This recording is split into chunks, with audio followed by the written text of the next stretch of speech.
Hey. Ooh, hello. Dragonmount. You're drinking tea. I'm drinking alcohol. Well, look how cold it is. I didn't notice that. Ooh, that looks good. Yeah. Unfortunately, my kid went to school one day out of the last 35 and brought home the plague. So I'm sipping the tea. You should put some of what Tom has in your tea to help kill. Isn't that supposed to be bourbon or brandy or something? Whiskey, honestly. It's whiskey. I can't do that. I get spicy. I get mean. Oh, I go to sleep because I'm old. That's that's fair. I can like it's cold in Florida right now, and I can hardly move because I'm old. Oh, that I is escaped the worst this part of it. So I turned 40 this year, and I was like, that's not that old until we had that sub-zero freeze where the high was like -16, and I woke up and I could feel it in my hips, in my knees, in my lower back, and I was like, oh dear Lord, I've hit it. Now, I'm feeling old. To be fair, that would make anybody feel old. But yes, 40 is when you start to notice things that you can't do anymore. I'm almost there. Yeah. Well, so I had posted on Facebook today, it's like, guys, I'm 47 this year. I'm like, right now, literally, I am 47, which means in November, I will be 48. Like, I can see 50. And I'm not upset about it. Like, I'm very excited. I cannot wait to turn 50. I don't know what I'm going to do, but I'm going to do something. It's going to be You're going to look better than everyone else who's 50. Yeah. Speaking of looking better, I'm so glad you're back because now I get to look at you again, Empress. May you live forever. Yes, I took my little sabbatical. Couldn't get away from Avienda though, but still, now football season is over. Her birthday has passed. What's up, I don't know how to say your name, Skyly, but yeah, there's a bunch of people over on Twitch, on YouTube. The main chat usually happens on YouTube, but there's a bunch of people on Twitch too if you want to hop in over there. Yeah, I was gonna say I think there's more people on Twitch. There's only a few over on YouTube. So but speaking of people and more people, I mean Sparkle's friend already spoiled us, but look, here comes an awesome guest. Hi, that's such a great intro. So, when Kathy was doing the podcast, so shameless plug. First, Ariel Burgess, artist, amazing person here. Oh, yes. Here. When Kathy was doing the podcast, they wanted to have like a little audio play for when they did spoilers, and I found that, and then I was like, and then I just made that at the same time. So because you're awesome. It just happened. Yeah, sure. That's what it is. That is exactly what it is. Exactly. And it makes us smile every time, so we can't let it go. Yeah. Yes. Yeah. Didn't spoil it for me, so I had a good laugh. Oh, Larry. Hey, Larry. Hey, Larry. Hi, I'm happy that you're here with us, Ariel. I am too. Thanks for having me. It's really look, we have the same picture in our background. You can't see the full one of mine, but it's yeah. That's over here. I don't normally have my art up on the wall, but I like swap it around. He's over like that way. Well, it's very pretty, though. I'm very, very sad because Brian moved my desk, and beforehand, my wonderful Witch of Color was right behind me. But now we moved the desk so you can just see like his Air Force stuff, which who wants to see? You can always just take it off the wall for when you're live. And then I feel like I should. I feel like I actually should. Like I should just move it and just put it over here. Like that's what I do. Like I don't know. I'm always moving things around. I got little like shelf, like wooden. I don't think I have. Oh, I do have one. It's actually right there. Like it's sitting on the thing right there. It's like a little wooden shelf thing that you could screw to the wall, and then you could sit pictures on it. So then that's easier than trying to like just swap. Yeah. I'm thinking about doing that. Like trying to get it back on the hook, and it's like, and you're like, okay, my finger's here. It should be. Should be here. So this is another one of you. Obviously, you can't really see it in my thing. Let me make myself bigger. I might be able to zoom in on it. That's Ariel. I mean, that's Ebony. Sorry, I forgot that it doesn't. That's the crone that you made for Jenna. And can I zoom in? Yeah, there you go. Kind of see it better. I love it. I love that one. But it sits underneath me because she's my Aes Sedai, and obviously she's got to be with me. Well, I think it's the second edition of that too. Like that was I don't remember if I did that frame, if you reframed it. I reframed really good in it. And that looks really good. So whoever does well, the frame, that is a Goodwill purchase for $2. I used to do that a lot. My first few Jordan cons, like I would go to Goodwill and repurpose frames. I stopped doing it because you never know when you're going to get a petrified frame, and it's suddenly very hard to work with. And then I found out people like reframe them anyway, so I was like, I'll just go smaller scale. So for those who don't know, why do we have artist Ariel Burgess here? I don't think anyone who's watching our show right now wouldn't know who you are, but just in case, it's pretty impossible to like look up, like if you just look up Wheel of Time art ever, I think it's impossible to, if you look at 2 pieces or 5 pieces, it's impossible not to see at least 2 of your pieces in the Wheel of Time art. Like if you Google any character and click images, like within the first 5 will be something you've done, I feel like.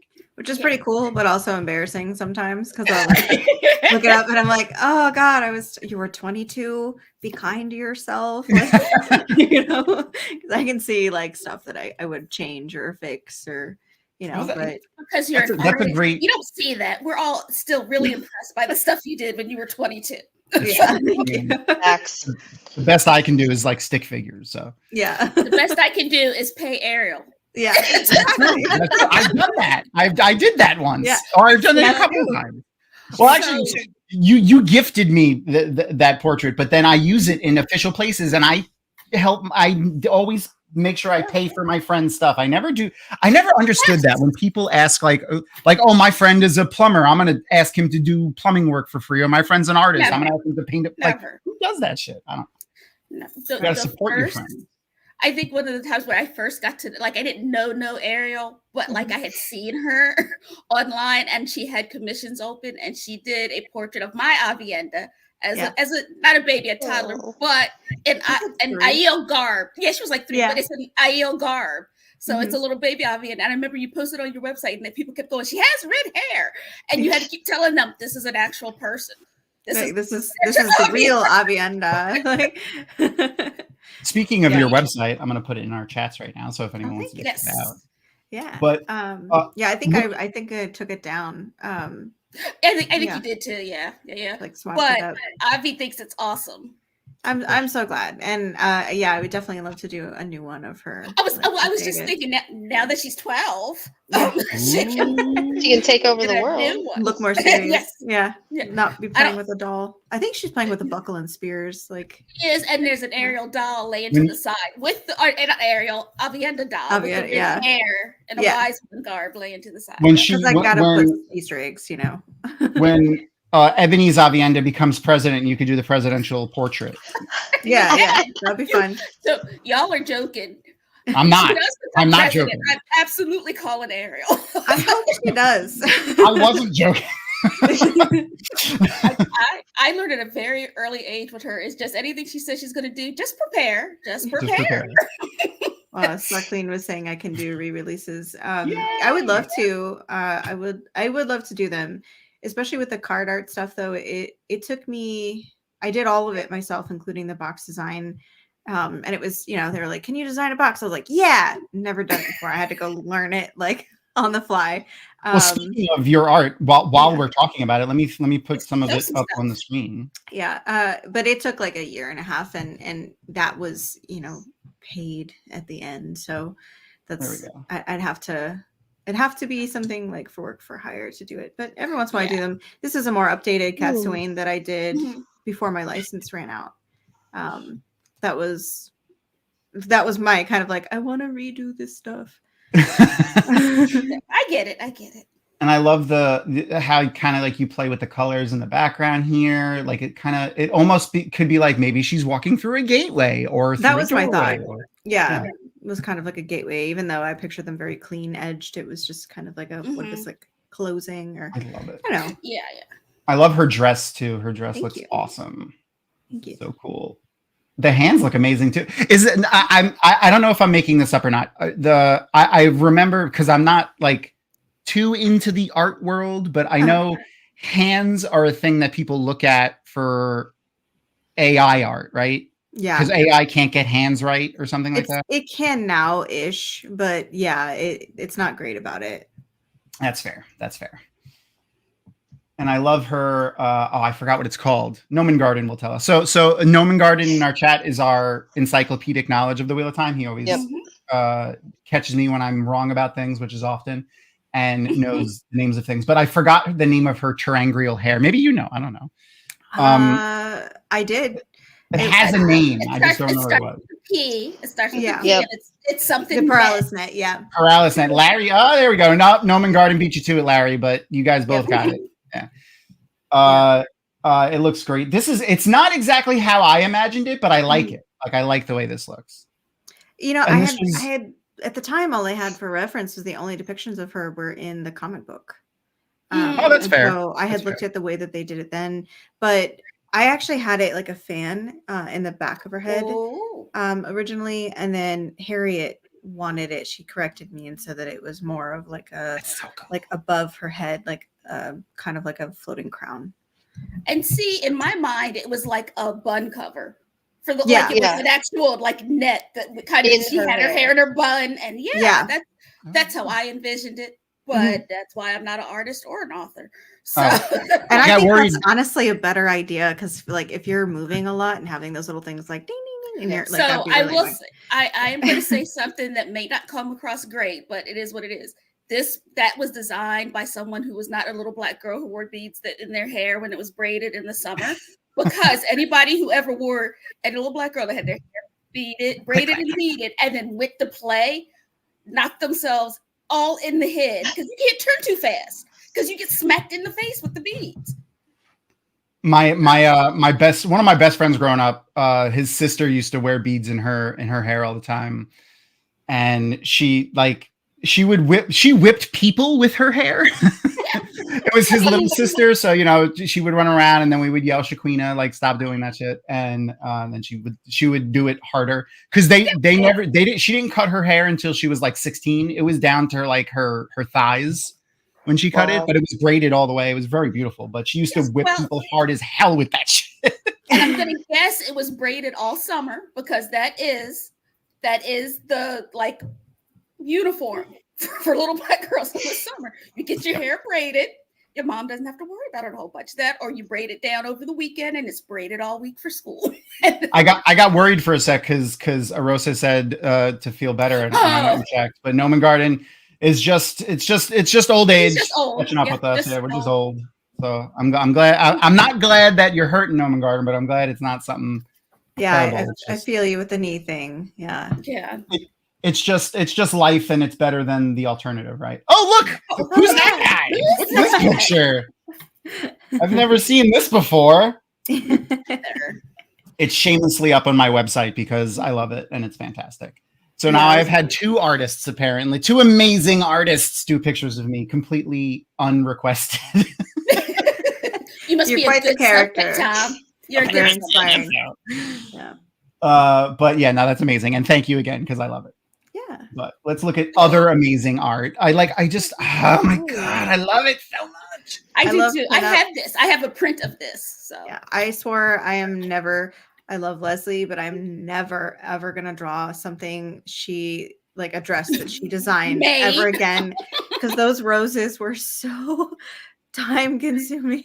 Oh my God, they're so pretty though. They're individually shaded, and I was like, I need to not do this to myself anymore. Like the bodice is amazing too. The stitching and stuff. Yeah, so good. I was like, I have to get things for my hands now.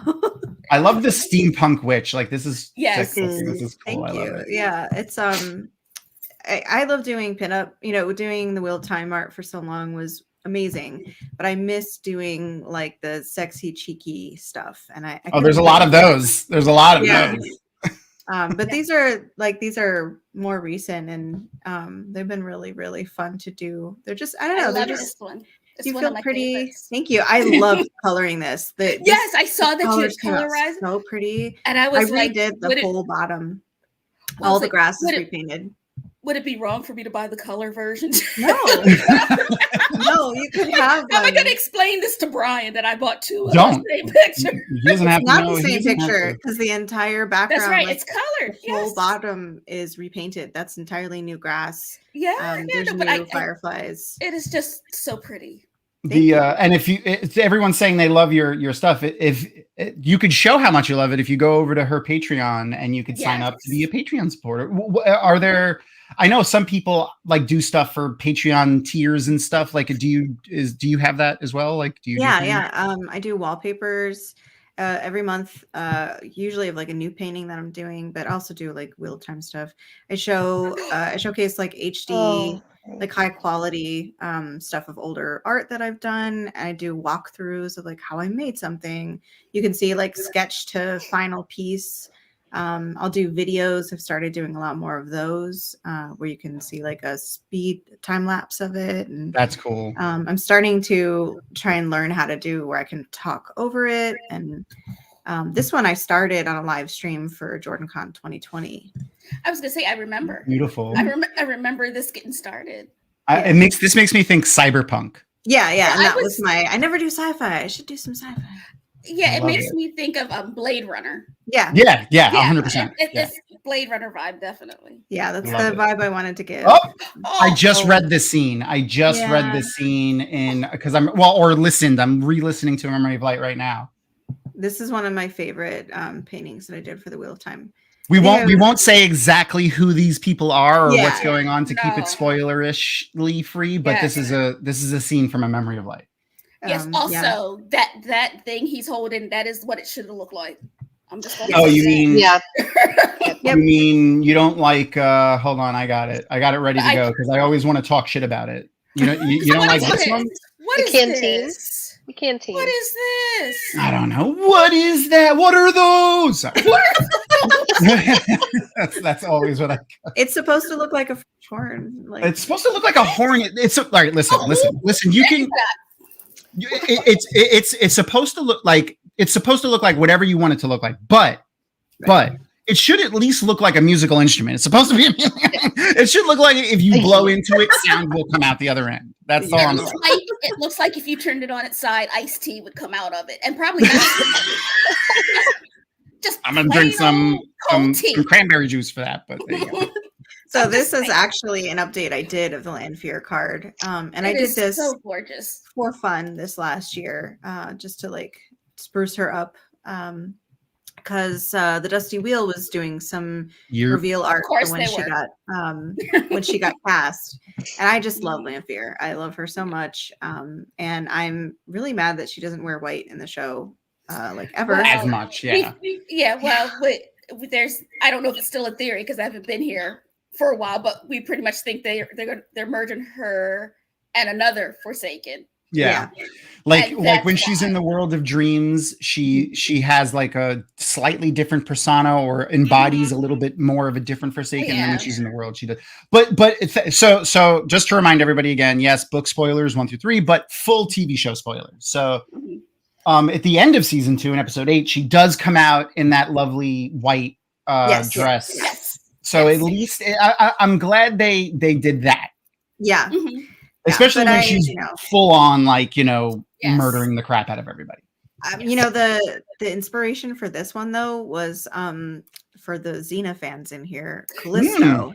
Yes. Callisto had the most mischievous smile. And I actually looked at her for her face, as well as Angelica Houston from Addams Family. Oh. So I want to do that classic. A key light, I think is what it's called, when they highlight the eyes. So I did that, but it was like that crazy, just a little too much sclera showing around the iris.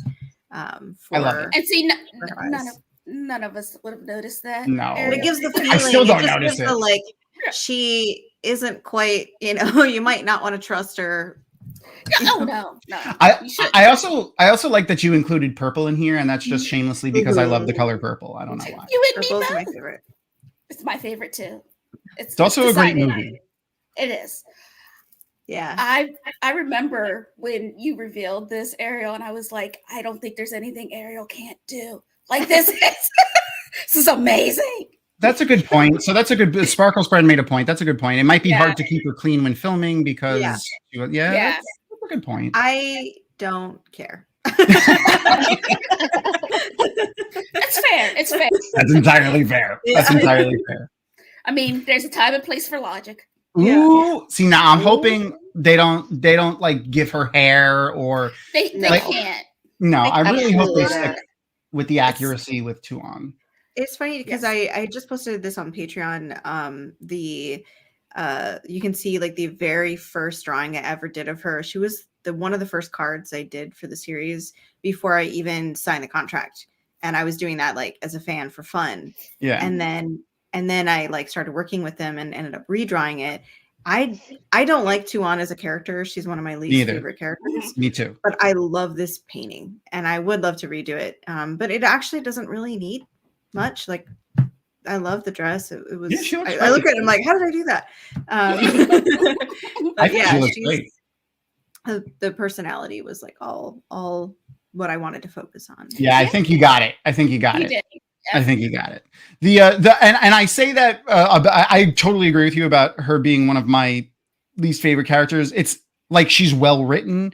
She's a fully thought out character. She's a great character, but her, personality. It's her actual personality. It's her staunch wanting to keep Damane that really drives me away from enslavement of the Aes Sedai channelers that was like nope. So you mentioned before, and you just again now, like before you like became an official artist, and then like you mentioned before talking to Harriet, like getting notes from Harriet. What is something like what is that like? Like when you let's say you said you did something like this before, but and this is oh my god, all right, let's go backwards because I want to come back to that. Yeah.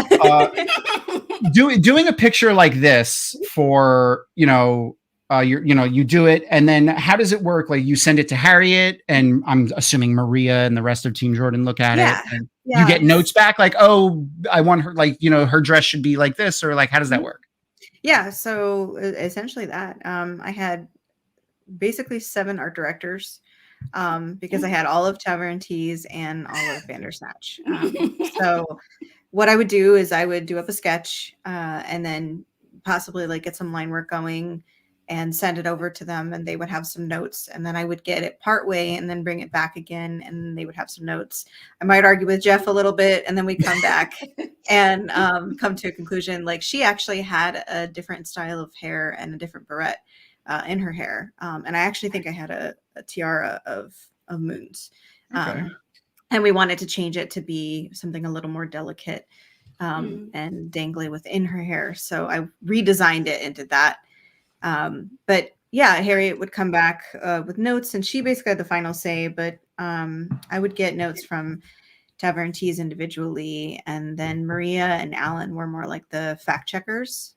So Maria is the one that I talked to the most about, like, hey, Maria, in this chapter, I love Maria. Like in this chapter, I was reading this, and this, and I didn't grab my books, but they have like tabs all along them because I would go back and reread the section that I like was, that the dress came from or whatever. Yeah, that I would be modeling after, and then I'd go back and do it. But like an example, a scene that I was originally using the first Nynaeve card for was she was like judging everybody else's necklines, but hers was like steadily getting lower, and she was because she was trying to impress Lan. Do I have the Nynaeve one in here? I don't know, but I like gave her some really good cleavage. It's some of the best cleavage I have ever painted.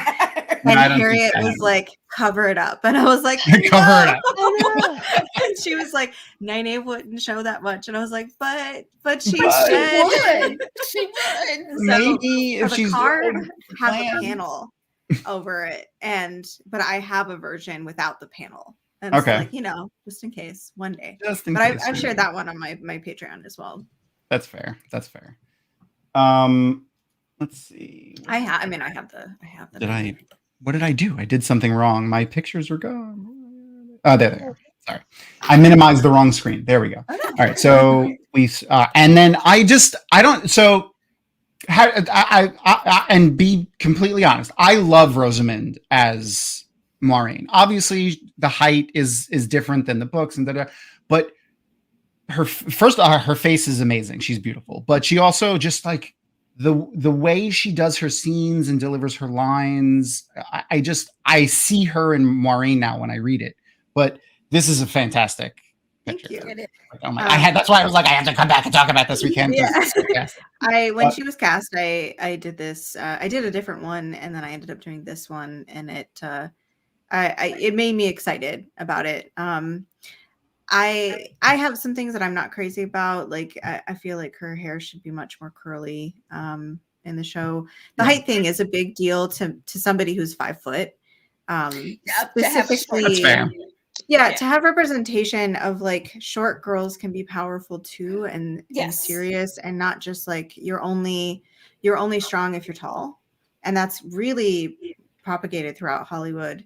But you know, she is great. Like I feel like Maureen has, when I read the books, like I feel like Maureen is a little more cheeky.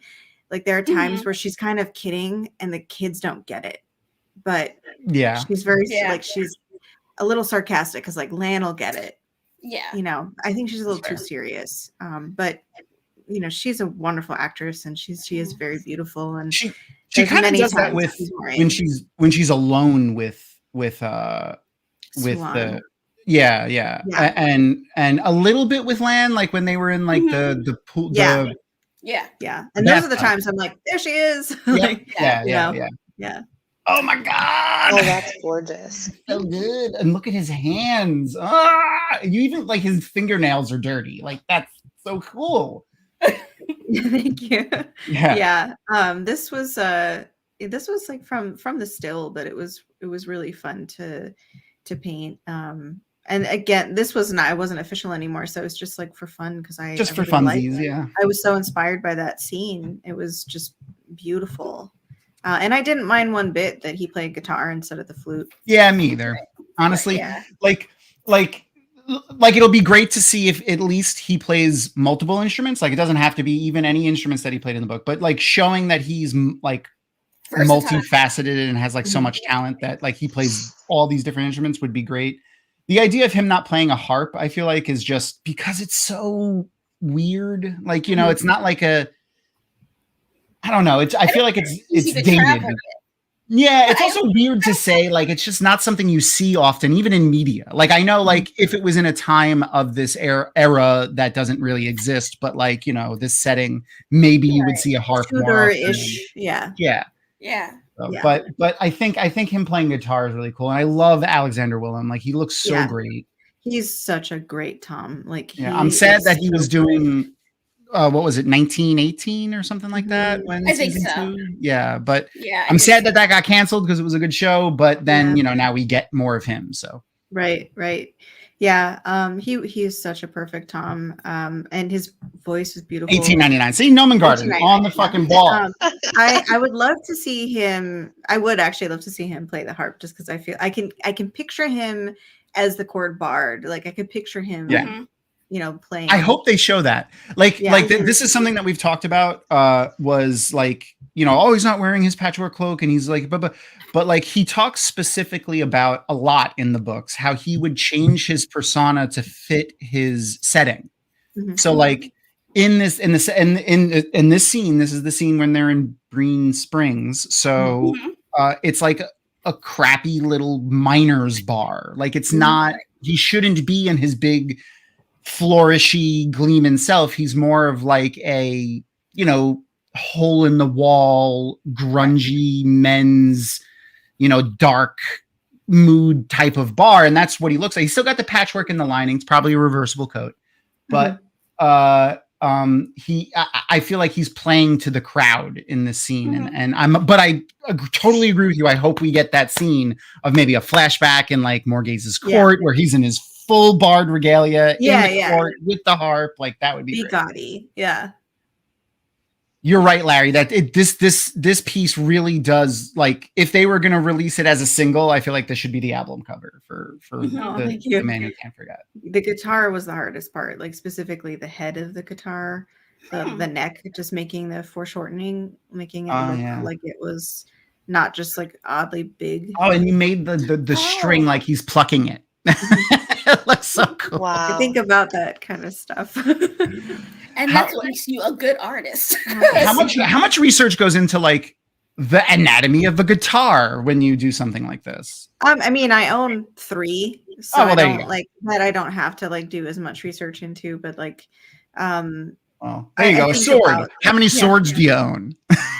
there are. I knew that was gonna. I knew that was gonna be. That was gonna have an There are at answer. I knew least it. 4 in this room, and there are I 2 knew it. katanas. But I do a lot of research, and I have over the years. And Alan was a great resource for that. But I also like I talked to some of the sword experts that I know about like how to hold it properly. Because when I started, I was really not accurate with them.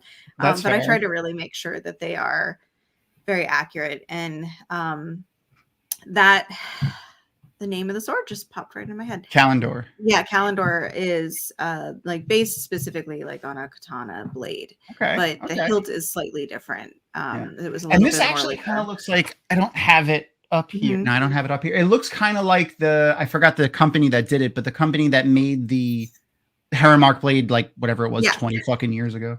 Yeah, and the first time I did the card, they had actually asked me to make sure that I modeled the sword after that one because they were still selling. That's cool. That's cool. So I did that. So like Alan would be like, Calendor looks like. Yeah, that's so cool. And we would go into like the specifics of like how his coat and everything like looked and and I based I would go into research about it's not quite medieval but the Tudor style coats that he's wearing. So Rob from Weekly Wheel News. Hi. What's up, Rob? Yeah. And then obviously there's one. the picture. Gorgeous. And there's Calendor again. It's very similar to the last one. Just before we dive into the amazingness of that Maureen, like very similar to your and this is later, much later. Yeah, I was gonna say way later, right? Yeah. Okay. Yeah. Because I redesigned that Calendor, but that's probably stolen from the card art, and then I reprinted over it to make it fit this one. Yeah. And the patchwork cloak was that took me like a week to paint. I can only imagine. But yeah, if you zoom in, there's all kinds of spoilery stuff on this, like the seals on her are the actual seals. Is this Ram's coat right here? Yeah, like this is like little bits of characters' coats, and then I think the seals are the actual ones, the letters that she sent, the one to Tom and the oh, that's cool. Yeah. And so the one to Rand, so it has like the dragon and her that is House to Mordred. Yeah. And then the Tarvalon coins. The marks, and those are modeled after the because I recognize them. They're the what's the company that made them? There was a company that made them, right? Yes. Yeah, there was, and I am forgetting Shire Post. Yes. Yeah. And I think there are the exact number that the ones that she handed out in like book 1. There's the 5 Emmonsfielders, and then there was an extra one that she had handed out. For one of the other kids that was like jealous that kid. Yeah. So I think about this stuff a lot. Same thing with the crest in her is her house. Yeah, her house sigil. That's cool. And then the dragon, which is beautiful. Right. And then on top of the dragon pin. So I will for say, Ewan, there you go, Ewan. Yeah. But I think out of all the transition posters, even though I am forever in love with Matt, that was my favorite one because of all the Easter eggs in it. And then I recognize this face. Yeah, you just drew Cooper here. You gave him a pipe. I didn't though, and it's funny. I know. It was accidental. He modeled for it.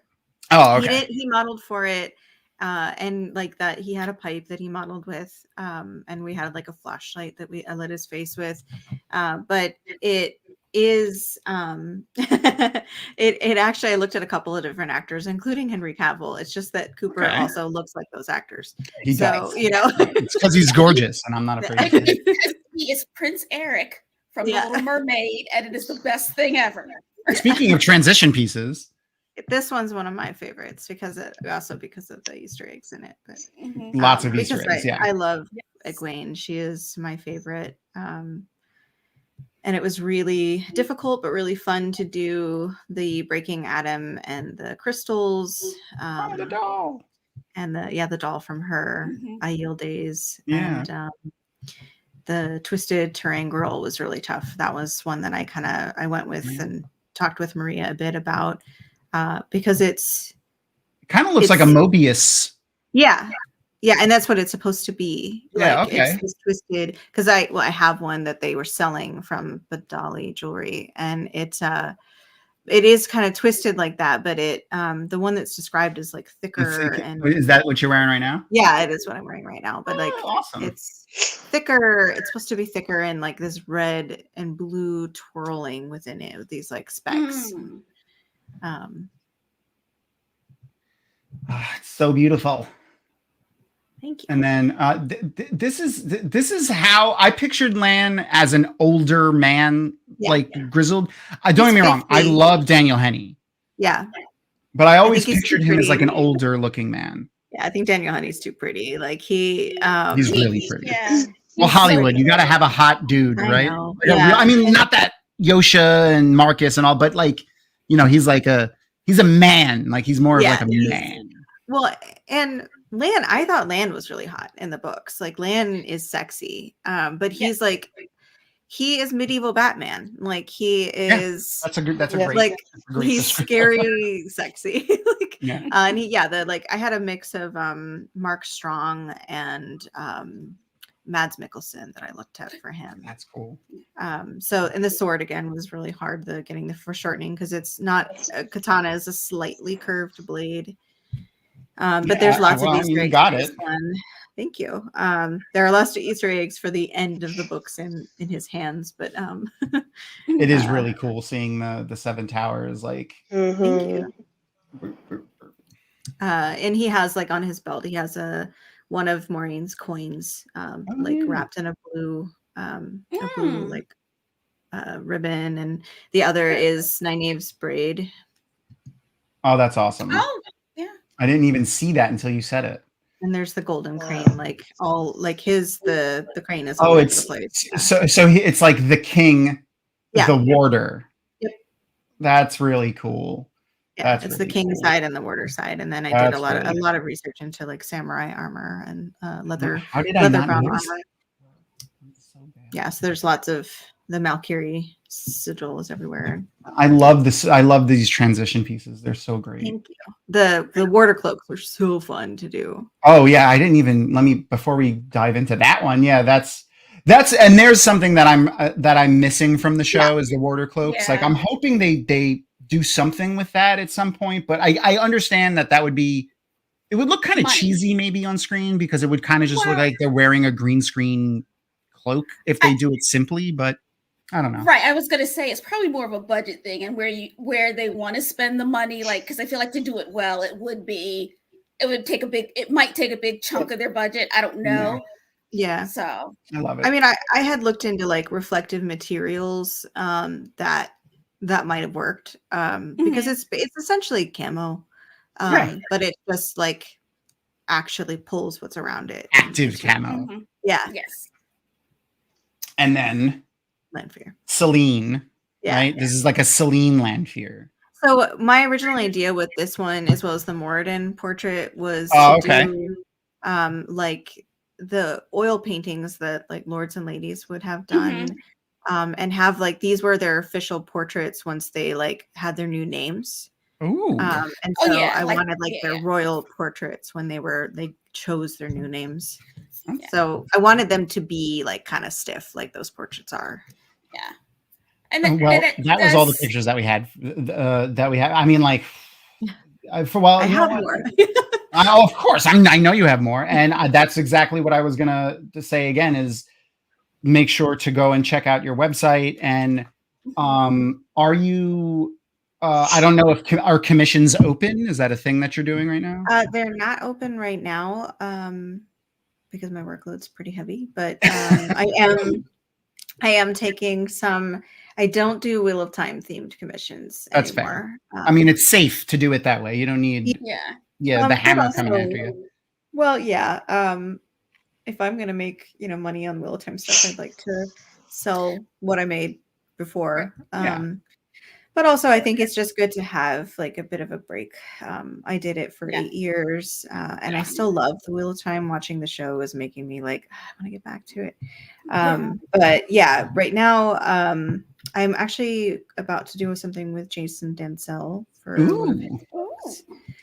know him. Yeah, I've heard that name before. Yeah, so that I'm excited about, and I just did a Mystic. portrait. Is it Mystic or is it the new series? It's something else, yeah. Okay. And I just did a portrait though of Pamela this last year for him. That's awesome. The main character from the Mystic series, and that was really fun to do. Doing like ghostly hummingbirds was pretty neat. That's awesome. And working directly with the author. I mean, like obviously you've known Jason forever and you're friends, but working directly with the author on something has got to be like a different experience than going through like Maria and Harriet now. Yeah, and stuff like that, right? There were so many times that I wish so badly I could have spoken with Robert Jordan and like asked him his opinion. And going through his office was like a good eye opener into that, like that experience and what it would have been like. But getting to talk to Harriet was always great too, and she had some. Well, he had a lot of pinup pictures in his office. Oh, yeah, Avi, hi Avi. Hi. He did, and it was so neat because it would be like a Wheel of Time stuff or like maps, and then like something you can't have in the open in the internet. Like it's very risque. But it was great. Like I loved seeing that because it was a reminder that he had a good sense of humor. I always said his back, like when I went to his back office, the instantaneous feeling that I got was like Indiana Jones's back office at Oxford, like when you like in the old movies when like he's in his back office and there's just like racks of like stuff everywhere, just like random stuff, because that's what his office was like. There was like you said, there was like pinup girls and like swords and then like just naked busts of things, but then like a skull and like weird. It sounds like Varen's study. Yeah. That's fair. He has a vampire skull, like it's like a human skull. It's vampire. I was like, I walked into that office and was like, if you ever decide to sell that, like, please tell me because I want it. It's so cool. And that's awesome that you can like that's not something that's like an insane thing that couldn't happen. Like that's like right. Yeah, that's right. I hope we get to see that in your office one day. Me too. So we're going to start the episode in a couple minutes. For those who haven't watched before, you can go over to our Twitch channel, which I'll eventually post, that I should have had ready, but I don't, because I'm terrible. And you can watch along, or I will have this little handy dandy timer going in the background of my screen, so you can see it should pop up now. I'll line up the timer with our Twitch episode as we press play. So if you want to follow along that way, you can as well. We are at Dragonmount Com on Twitch because someone took our name and hasn't been active in like 12 years or whatever. It's not 12 years. Twitch hasn't been around that long, but they haven't been active in a number of years, and Twitch won't allow us to like take it. So we have Dragonmount Com.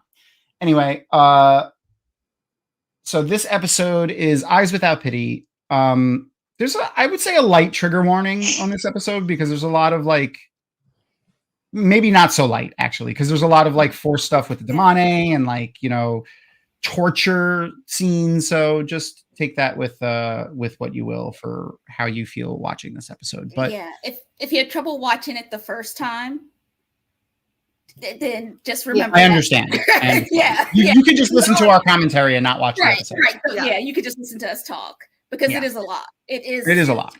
It's a lot. Yeah, I think Madeline did amazing. She did. Yeah, I love her as a queen. You're hilarious. Really when she got cast, I did a drawing of her and I posted it on Instagram, and she messaged me and asked if she could share it. And I was like, like it's you. Like, of course you can share it. She was so sweet, and we chatted a little bit about how like Egwene and how she's such a fantastic character, and she gets such a bad rap. I know. Yeah. I've always liked Egwene as a character. Like when I read it when I was younger, I read her as like a younger sister, which wasn't exactly like a negative from me. The character that I really didn't like early on was Nynaeve, and but I think that the TV show is doing a better job with early Nynaeve. Yeah. Yep. But I think they've encapsulated Egwene's I don't want to say hard-headedness, but like she's stubborn, but and she like has a particular way like she wants to do things and does things, but it's not in like a negative way. It's hard to describe, and I think she's doing great with it. Determination. Egwene is very determined.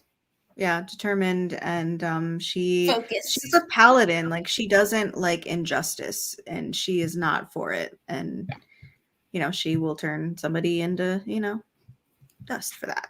Yep, and I can ascribe to that. To my wife's chagrin, she knows that if something happens around us, I'm gonna be either in jail or involved. I'm gonna be involved. You're gonna be involved. Yeah. It's happened. It's already happened. And I started reading the series as a 15-year-old girl, and so I really related to Egwene. Yeah, and she was short with big brown eyes, and very stubborn, and I was like, I got this. Yeah, so the transition poster is actually a little bit my face, and that's like the one time I put myself in a painting, because she was like, I feel like she has the best growth, out of all the characters. She does have a great arc. The whole thing. Yeah. All right. So I think that's enough time for people to queue up Twitch. I'm going to start the episode now in Twitch. So if you're watching on Twitch, you should get like a prompt that says, oh, this channel started a watch party or some nonsense. If you don't, just refresh the page and it should pop up. And then there'll be like a timer or whatever. If you're following along, I'll put the timer up in a second and match it up because I actually can't like pause the episode. I can only stop it and start it. So once I get the episode playing on my screen, I'll line up the timer so that you can follow along if that is how you're choosing to watch. One of the other things that I really am sad that they stopped doing for season 2. I mean, I understand why they stopped because of the writer's strike, but they had the like extras that they would do for the episodes, like where they would be like, oh, when we were filming this, blah blah blah, or like we chose to do this way because blah blah blah, and the in the books, and they had a writer writing that, so like they couldn't do that anymore. I was just hoping they would have went back and done it afterwards, but apparently that is not what they're doing. I should have them lined up pretty well right now. So if you're following along, I think they're lined up. I'll double check in a second when it reloads because they're good. We're good. So Amazon has been better about their watch party feature than Disney Plus was, but we're there.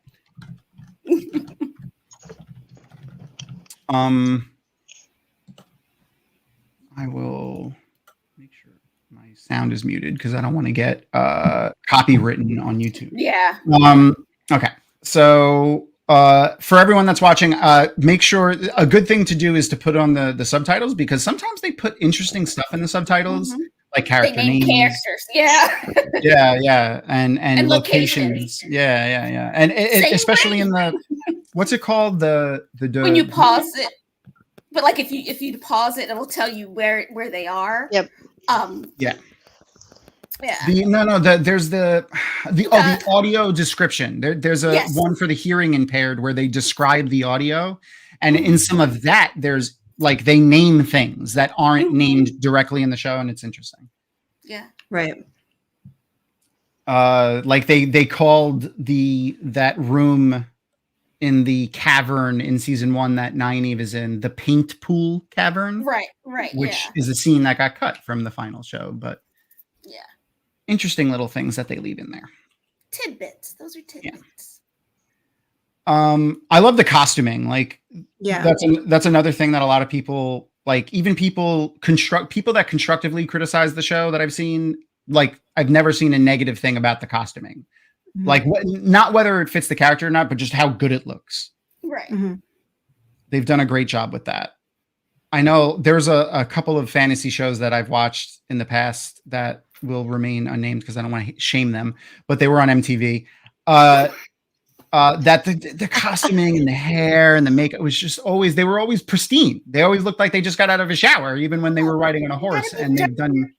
You got to be dirty. You're outside doing this. Especially in Wheel of Time, they talk about roads being road stained all the time. Yeah. Mm-hmm. I feel like they're too clean in the Wheel of Time, but yeah. They could be dirtier. They could be. Yes. They do well with some of them. Yes. Mm-hmm. Yeah. It feels inconsistent in who's like actually like out in the environment and who looks like they might be in the studio. I want to see somebody brushing their skirt to clean it, because I remember them I'm like, I don't understand what's happening. Like, what do you mean you're brushing it? But I just want to see it. So I always thought, like, I mean, there was like with their hands, like wiping the skirts. Right. But there's also like brushes that they used to have, kind of like a lint roller, like a lint roller. Yeah, that's why I want to see it, because I'm like, do you mean lint roller, or do you have an actual little like? No, they had like brushes. They were like these wooden, like bristly brushes that they would brush their dresses with. Yeah, it's a thing. Yeah, we haven't seen anyone smooth their skirts yet. Yeah, I smooth my skirts sometimes to keep from strangling people. Hands. That's what fidget rings are for. Yeah, yes. Well, so I just have a lot of rings. They're not specifically fidget rings, but I do constantly turn them to the point where, like, if Brian and I are talking, he can tell if it's something I don't want to talk about by how much I'm spinning the ring. So yeah. We haven't seen. We only saw like one pack horse so far, but I said I usually travel light, I guess. But they are doing much more for consistency. Some of them would like show up with bags and bags and boxes, and this isn't G&D. They don't have bags of holding. Oh, I'm sorry.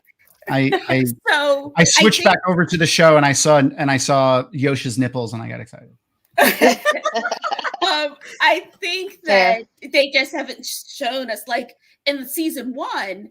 We saw the big camp set up, but we didn't see them going to the camp or leaving the camp, because I just imagine that's probably harder to film. You know what I mean? Like, it's more complex. So they showed us the camp already set up, with the implication that there had to have been carts, because who was carrying those big old tents? So I think they just haven't shown it, because that was one way they could cut time and cost, right? Yeah. And then there was only like the one scene where they showed the pack horse, like Egwene dressing the horse when they were getting ready to go and stuff. The I call this look goth share, by the way. Yeah. For Lanfear. I like the choice that they also give her short hair whenever she's in Tel'aran'rhiod. Like, this is how she sees herself. Only just because just because it's different. Like, it's not whether it's long or short or whatever. It's just like it's different. Yeah, like this is her true self almost, where like the person that she's being out in the world is a persona that she's putting on. And I just think it's interesting psychologically for her.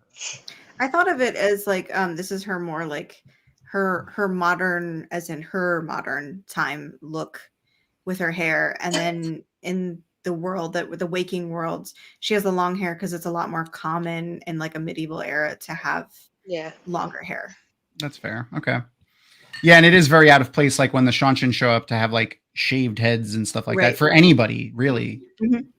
I think only Lord Algulmar in like the Westlands in the main sequence books is a man with a shaved head. I think everyone has hair. Even there's people in like Kyrie, and since they're like kind of France-y, they were wearing wigs too. Right, they had the powdered like and everything. That was definitely very France, very like 18th century France, like in the time of Marie Antoinette, like that was very styled, like the slash skirts. Yeah.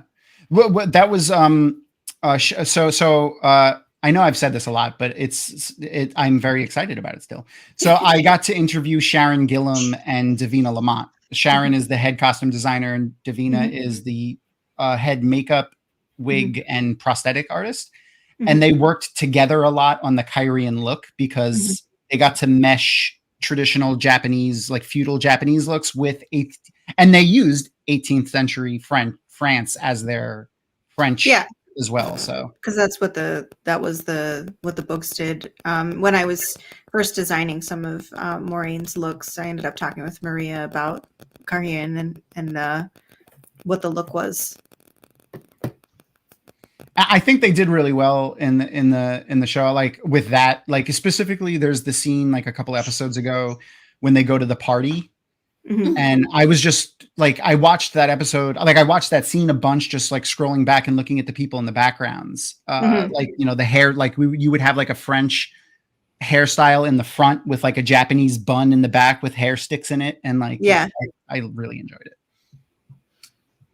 I miss Barney. Like I loved Barney in season 1. I thought he was a great actor, but Donald, I feel like encapsulates the more playful Matt better, where Barney was a little darker. Yeah, broody. Yeah. He was broody. He was very broody and cute. He was cute. This episode, this scene looks a little dark on this. Oh, it's because I'm not on the good screen. I dragged it over to the 4K screen and now it's back. It's good. So I'm glad that so I've been saying that because I think I remember talking to Cooper specifically about it. But when you mentioned it earlier, how the F scenes are darker because they film with 4K cameras, I've been saying that, and I'm glad to know that I was right. Yeah. For those who don't know, Ariel's person is a tech like master, so like he knows all that stuff. He looks like Prince Eric. Yeah, he's a video engineer. He's a video engineer that works with live sports and stuff. So he specifically, his job as a V1 is doing like the light and dark and color shading for like live soccer games and things like that. So like if you're watching it at sports, he's probably working on that. And it's he was telling me about that. The way they do the cameras is it's just for different types of TVs, like the higher quality TVs, but it looks darker on TVs. He got to work with Amazon too when they were interviewing the cast and crew for season 2. Because I was messaging because that was the same day I was interviewing Sharon and Davina and the Andres and the other producers that I interviewed. So I was like, we were messaging back and forth on like, oh, what's happening? What's going on over there? What are the questions that they're asking? He did and they talked with the costume designers. They had a B-roll that they did as well. He was the one that told me like everyone in chat was asking about Rand's coat, and the interviewer that they had in the studio didn't ask Davina about it, so I made sure to ask Davina about it. Or Sharon, sorry. I know that she's not wearing an Aes Sedai shawl, but it just felt so Aes Sedai shawl-y, and the way that she's standing, I was just like, finally a shawl. Yeah. When we had Catherine Redfield on here, she's a cosplayer. She talked about the lack of shawl and the understanding for it because of how difficult they are to wear. Oh yeah, just wearing them at JordanCon. Wearing one at JordanCon. It is constantly in your elbows and like around your waist. You can't keep it up. Yeah, the slides around. Yeah, it makes sense not to do them, but I do miss them very much. I was kind of wishing they would do like jackets or something, or just something a little. I wish they had done that instead of putting the jewels in the ring to identify Asha's. I do not give them a headband or barrette or something. Yeah. Like it doesn't make sense. Oh, it's just they're so big too. They're huge. It just looks gaudy to me. They're not practical. No, they're not. They're not practical, but also they don't look. I don't know. There's an elegance, I think. Yeah. To the role of an Aes Sedai, to the gold ring, you know? Right? Yeah. And to have just this big thing that looks like you got out of a bubblegum machine. What are y'all doing? Yeah. Like, yeah, I was gonna say that, Sparkles. I agree. Me too. I understand why they're doing it for the visual medium, but like I liked that the Aes Sedai had their own. Well, I think it's treating your audience like they're dumb because I mean that's what they're doing. That is what they're doing. The Aes Sedai specifically state many times that they do not wear their colors, so they can't all the time. And it makes only new Aes Sedai do it. Like only fresh Aes Sedai because they're still like I'm a blue. Maureen was one of the few that wore her colors more often. Yeah. Well, or the more conceited ones, like Elida always wore red and things like that. But I remember them talking about Alana's gray dress that was slashed with green. I always felt like they would wear their Aja color as an accent to something. Yeah, so, somewhere. Somebody that would know. Like somebody who recognized them as an Aes Sedai would know, but no, we didn't. You can't wear yellow all the time, and yellow doesn't look good on everybody. I'm just saying. Like, when they were at odds with, that's true. No, my God, when they were at odds with each other, they would also sometimes. Yeah. Right. I mean, it's like the Crips and Bloods, but they don't wear it everywhere. Like the Crips are not in full on blue all the time. Snoop Dogg just has his little bandana. That's all you need. I used to be able to Crip walk, but only to the left. Like I couldn't do it to the right. I don't know why. But I could do it to the left. I'm gonna need a demonstration, Tom. At some point. I gotta practice it. I haven't done it in years. I love the scene. I love Hamed so much. I mean, the scene is terrible for a lot of reasons, but it's the only time. Yeah. I just love seeing the tree singing and hearing it. Like I thought Hamed. Like I was upset a little bit at the Ogier not being huge, but I understand Rafe said like we had a choice, either make the Ogier like we did in season 1 or have less Ogier, like have less loyal. So I'm glad they chose more loyal. But as soon as I heard his voice, I was like, oh, okay. What I didn't like about the scene was that the Shanshan were very like in awe of the Ogier and respectful of them. They respected them. Of the gardeners. They wouldn't have done this. Yeah. And this was very out of character for the group. But I will say maybe this particular group, because we know Soreth isn't right. Maybe just the type of people she hangs with.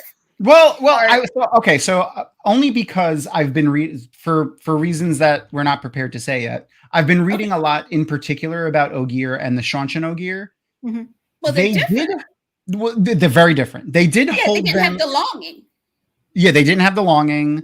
And they were actually forbidden from using weapons because of their ferocity, unless they joined the Death Watch Guard and became the But and they're also the only Death Watch Guard that aren't owned. They do have a reverence for the Ogier, but it's not as strong as they're depicting here. Yeah. Like they're they show like a little bit too much of a deference, especially to someone who's Dakavale. Yeah. And that just felt like I don't know. I didn't like that, but I did like the singing. The singing. I'm still hoping we get to see ears. Like I'm telling you, when he we see other Ogier, I think. I really want when he sees a certain person for the first time, his two little ears just pop out of his head. Yeah. That is what I'm hoping for. Or since he talks about that person's ears a lot, that we right. Like that was one of my favorite scenes. But Rand, her ears, like. But I'm hoping maybe he grew his hair out, thinking people wouldn't notice he was okay. like I'm in disguise. His nose is as wide as my forehead. Right, but like in Thor Ragnarok, when Thor just kind of wraps the sheet around his head, it tells me that whole logic. I really miss that. Like Loyal's original introduction in the books is one of my favorite scenes. Yes. I was bummed that they didn't do that because I loved him in the bookstore, like the book part of the inn, like that. It was so cool. In the library, the library,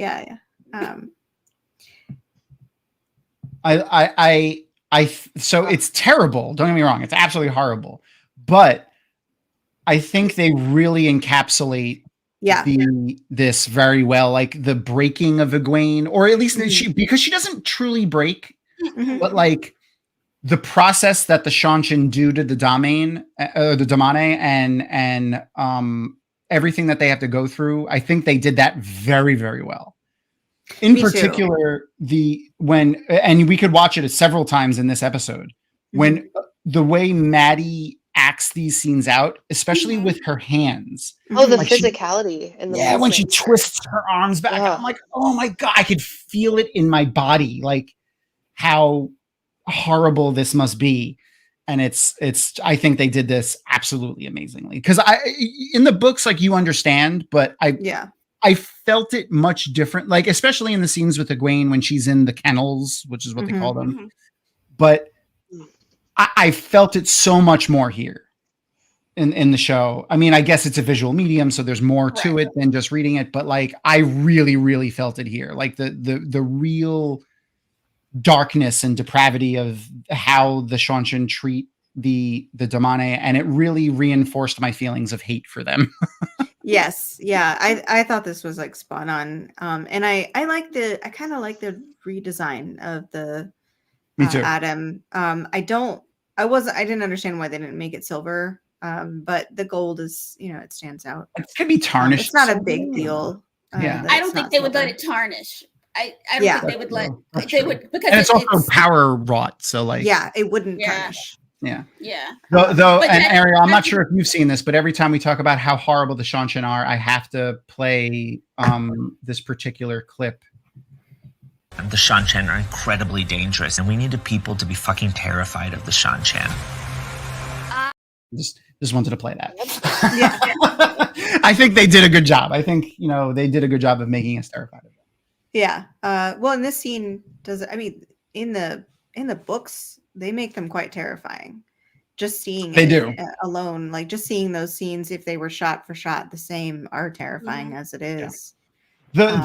For a non-reader, I think they capture it as well as they did in the books. Is like also like I would be I would hate them and be just as scared of them as I was in the books as I am in the show. The only thing that they're missing is the Raken and the Toraken. Yeah. Like I remember even as a kid being like, oh my God, they basically, because I played a lot of StarCraft, they have air units. Like, you know what I mean? Like they have aerial, they can land aerial. That's funny. They can land troops behind enemy lines, like on a whim. Like that's a huge deal for warfare in a setting where there are no flying units. You know what I mean? So I think I wouldn't, cross that out. I wouldn't be surprised if they brought those in. Me either. Like at the right moment, Yeah, well, they get routed in this season. Mm-hmm. So like if they come back with more, like this was just they're the forerunners. This is the initial landing of the Shanshan. So if like their main force is behind them with all of their Raken and Toraken, I could get that. Yeah. There was a question about or they said that Sparkles said they thought the fringe of the Shah was the only thing indicating the color. It wasn't, but I think the Shahs were not they weren't like mass made. Like each Aes Sedai made their Shahs. Yeah, they made their own or commissioned them, I guess. Yeah, they just tended to have like a majority of the color would be their color, but right. They were all individual.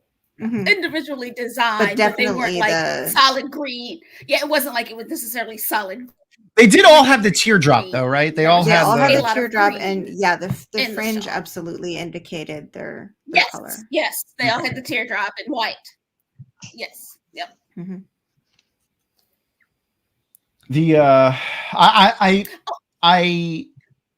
What? Go ahead. No, I was just going to say, I remember something I was going to say earlier when Ariel was talking about Moraine not being as short as she was. I was like, Alana seems short to me, though, in this, and seems powerful. So I want you to have your short person. I want you to have your short, powerful person. Yeah, she is. I mean, I love what they've done with Alana in this and how much they featured her. I feel like it's a really great example of the Green Aja and a great use of a character that didn't get enough spotlight in the books. So that was a really good relationship too. Yes. So I have always liked Alana. I mean, I know she makes questionable choices, which is going to make those questionable choices way more impactful. Right. If they do it. If they do it. But so I've always liked that character. Like she was one of those side characters. I was like, I want to know more about her. But then I read New Spring, and the way she's described in New Spring when she's young, and then how she kind of almost switches, because I'm an Aes Sedai now. You know what I like? Yeah. And I felt like at the time when I was reading it, it fit my personality very well. I think she still kind of does. I think I have more of an Alana personality, but she is the reason I always said I would be Green Aja. That, and because I had a husband at the time. Well, I still have a husband. I should say at the time. At the time. I had a husband. And I was like, well, the Greens are the only ones that really seem to get married. So I guess I just got to be ready to fight. I guess. And I love the interaction they show with her warders, and the fact that you get to hear her warders talking more often, and like that they have more of a personality. That's a good question. So where, like, not to say that you would have to be Aes Sedai, but like, what group would you place yourself with? If you were an Aes Sedai, what color? And then like, if you weren't an Aes Sedai, what other group would you play? If you had to place yourself, Ariel, in. Wait, I want to guess. What Ariel. Okay. Because I feel like. I don't know. I feel like you're a mix of a blue and a green because you're feisty, but you are feisty, but you dislike injustice. Like I feel like you get behind causes and you dislike injustice. So I feel like you would be a blue, but you would be a feisty blue. Yeah. I mean, I always pick green. Or like I'm very much a either green, blue, or brown, and I love the browns, and I'd be like, I'm a secret brown because I love the research and all the learning. I mean, you can see it in my art, like how I'm like, look at these little details. Because I spent 5 hours reading about this one thing, like the way these swords bend. But yeah, I definitely green. But it's hard to choose. Can we say like a teal? A green blue? Fourth age teal. There you go. Yeah. But what I will say though is that while all of the Aes Sedai, they had like similar character traits to the other ones in their Aja, you could see the individualism where they would lean maybe more what other Aja they would lean to a little bit more. You know what I mean?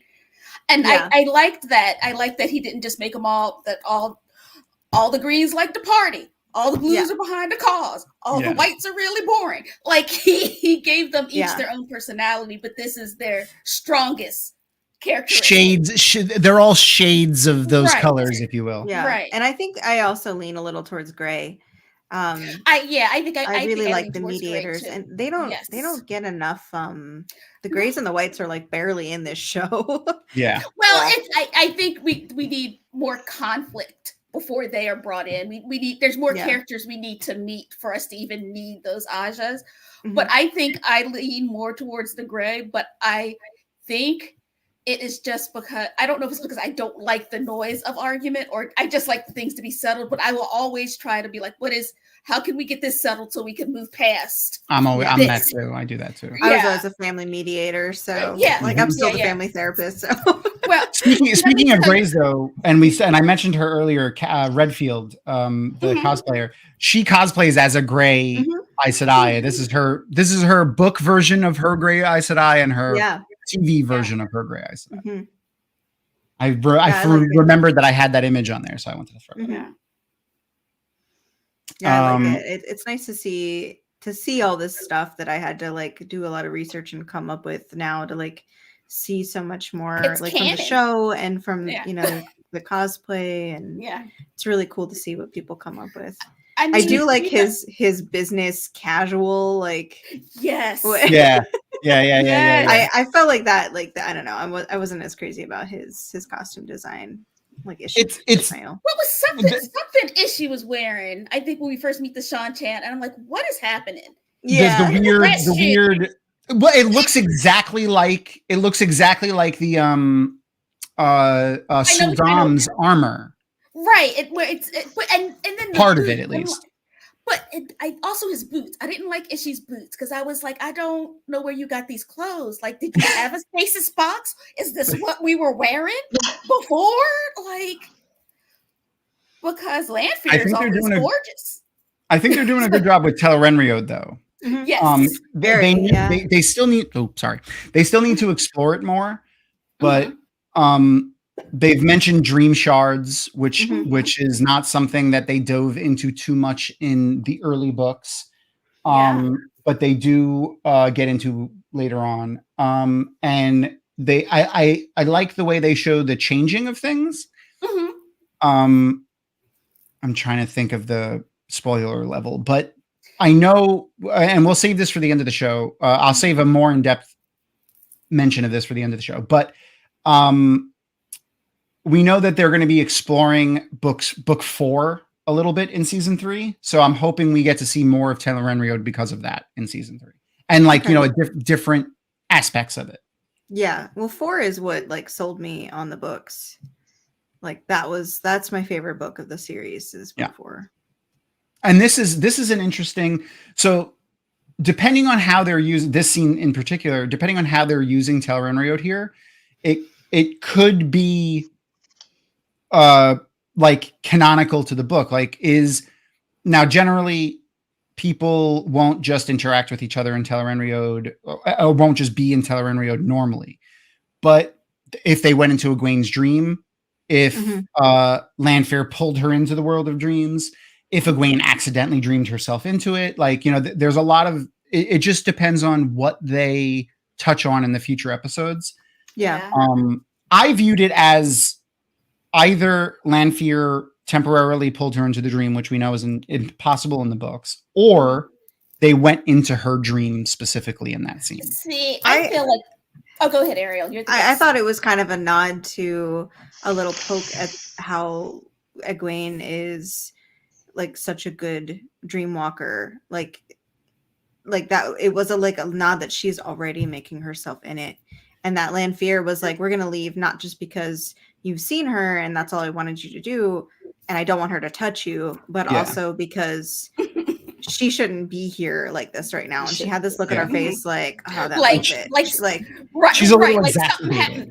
Well, it's like there's something that she didn't expect to happened. Maybe hearing Rand, like noticing he's there. That's what I think it is. Yeah. I think the fact that she even woke up, like the fact that Egwene woke up, because I'm sure if Lanfear had known Egwene was going to wake up and be like, she would be like, absolutely not, sir. We are not going to go see her. Yeah, so I think it was a nod to later and her dream powers. Yeah, these scenes with Maddie are so powerful, and I really am understanding in the New York City Comic-Con panel that they did. All of the actors got up and talked about how Maddie's there was someone asked a question, what are you most excited for fans to see in season 2?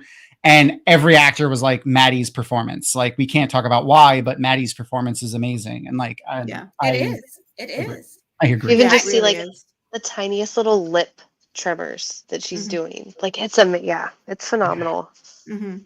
It's why it's so uncomfortable. Yes.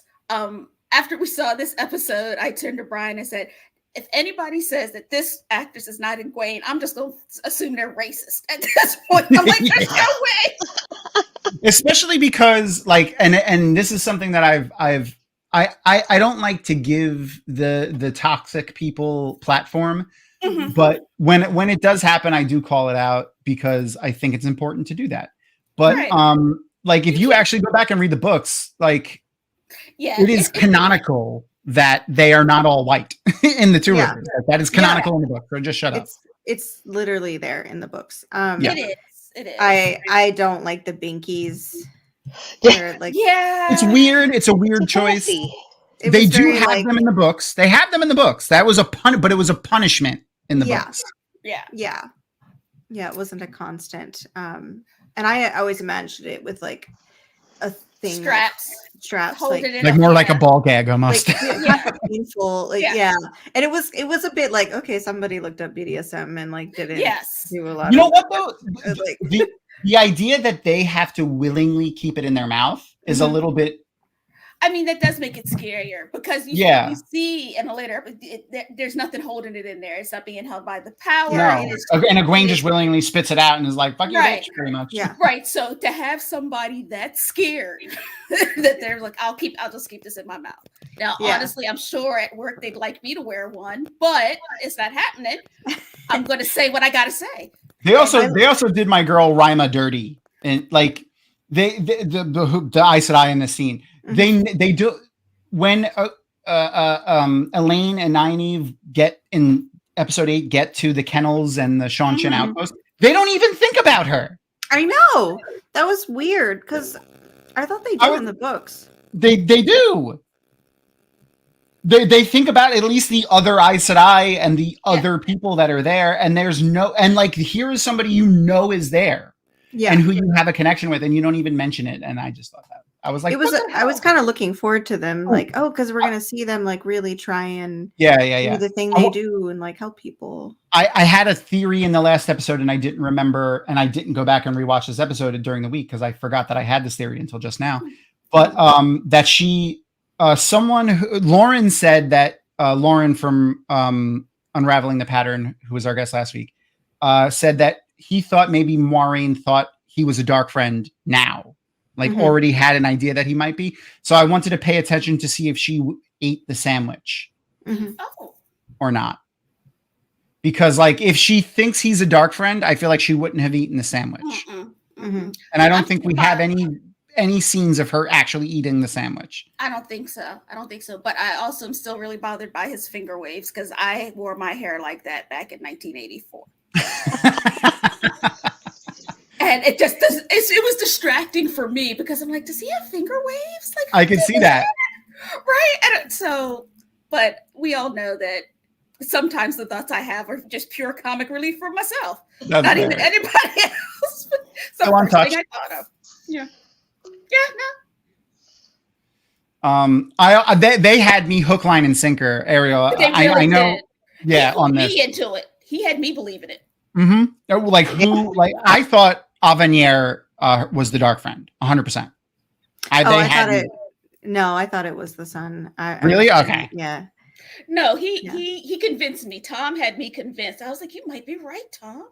Especially this episode and last episode, because it's the same day. She's wearing like that black lace thing, and it's very similar to Lanfear's black lace that she's wearing in the World of Dreams. So I was like, it's her 100%. Yeah.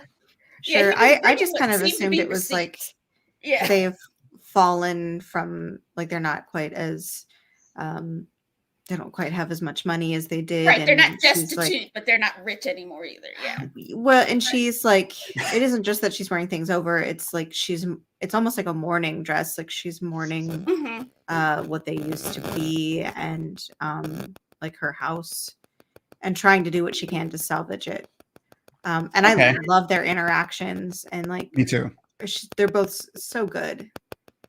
I also like that they made Avenir younger, because it drives home, and it's something that I feel like they don't do very well in the book, driving home that Aes Sedai are more long-lived, and showing this juxtaposition between the younger sister and the older sister being this starkly different, I think was great. Yeah, I really liked that too. And this emotion, like from Maureen. Yeah. Sorry, like I just wanted to say it while she was doing it. She's compartmentalizing. You can actively see her building the compartmentalization in her brain. Oh, I love this too. I love that. I love that they're exploring this relationship with Maureen and Suan. I felt like it was. I always thought that it was there in the books, and then when they did the Tom and Gareth Bryn thing, it always felt forced to me. I didn't feel like Gareth Bryn felt forced, but I did feel a bit like Tom for sure was like out of the blue. Yeah, there was definitely hints from many books about it, but it was not explored enough. I was kind of hoping they would explore it in this. Yeah. I could see. I love that she always has this school of knives, like fish around. Yeah. But I could definitely see Tom. I saw Tom liking Maureen in the books, but I didn't see it. It was being reciprocal. Yeah, no. But she's a blue with the cause. Right. You have to keep that in mind. She's a blue with the cause. How many times has she said, "I'll kill all of y'all" to get him where he needs to be? And that's something I feel like they've done well in the show. It's particularly the scene where she kills all the horses with no thought. Oh my God! Yeah. Right. Yeah. Right.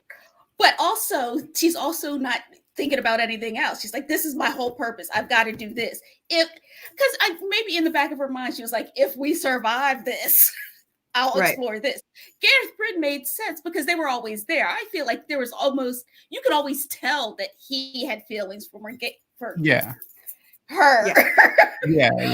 Just because slight spoiler, but not a big deal. Yeah. But just because of the work situation. And when they talk about it later on, like Gareth Bryn talks about how he kind of had feelings for her when he met her because of her personality. Like she had a very, she dressed him down the first time he met her, but he enjoyed her strong personality and her intelligence and things like that. So I thought that. Yeah, I am sure he had many ladies throwing themselves at him playing that weak lady role. You know what I mean? Like, and she was unapologetically herself. Right. Like I really think that most the men with the stronger personalities do enjoy women with a stronger personality. So here's another small departure from the books that I don't think I've heard mentioned before. But so I know in the books when you're severed, maybe it's not. I don't remember. Maybe you all know, or I'm sure no one will know. When you get gentled or severed, you can't still see people channel, can you? No, right? Yeah. No. I remember them talking about how you can sense the power. Yeah.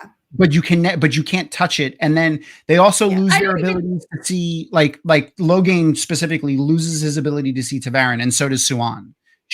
Neither of them can see Tavarin when they get, whatever. And they can't see the weaves. Yeah. And but it seems Logain could there. So right, he could. Oh, I love this scene too. Just look at Donald's face when he sees.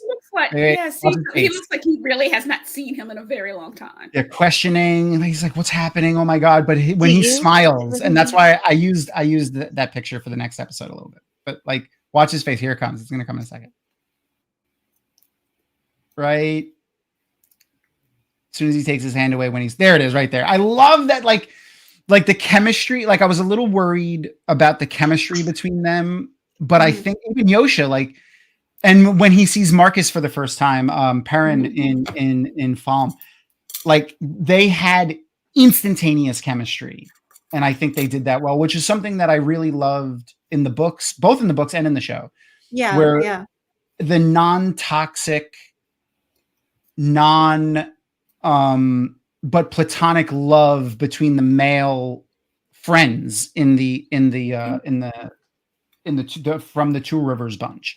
That they're best friends. Season one, Matt basically, I mean, Matt tells Perrin he loves him, when they're in Shadow Logoth, and the way they interact with each other, and it's particularly, I'll call it out every time, I don't care, when Dana in Breen Springs suggests that Rand and Matt are a couple, and Rand's reaction is not the stereotypical reaction that we would have gotten in the early 2000s or in the 90s, like, ew, I'm not gay, I like women. It's, ew, I could do better than that. Like that was fantastic. I thought that was great. Yeah. And I think it's a great embodiment of what Robert Jordan wrote into the Wheel of Time lore, where sexuality and gender and roles weren't as with sexuality at all. No one cared. Like there was no negative aspect around anyone's sexuality, even from the villains, like the White Cloaks and the Dark Front. Like they don't care about people's sexuality. It was never used as a weapon against somebody. And I liked that. I loved this scene. This was so the books. Yeah. So good. And this is a great nod to, so, I mean, I knew they were never going to make Nynaeve a red, but as a non-book reader watching, I think they did a good job building the relationship between Leandrin and Nynaeve. Yeah, absolutely.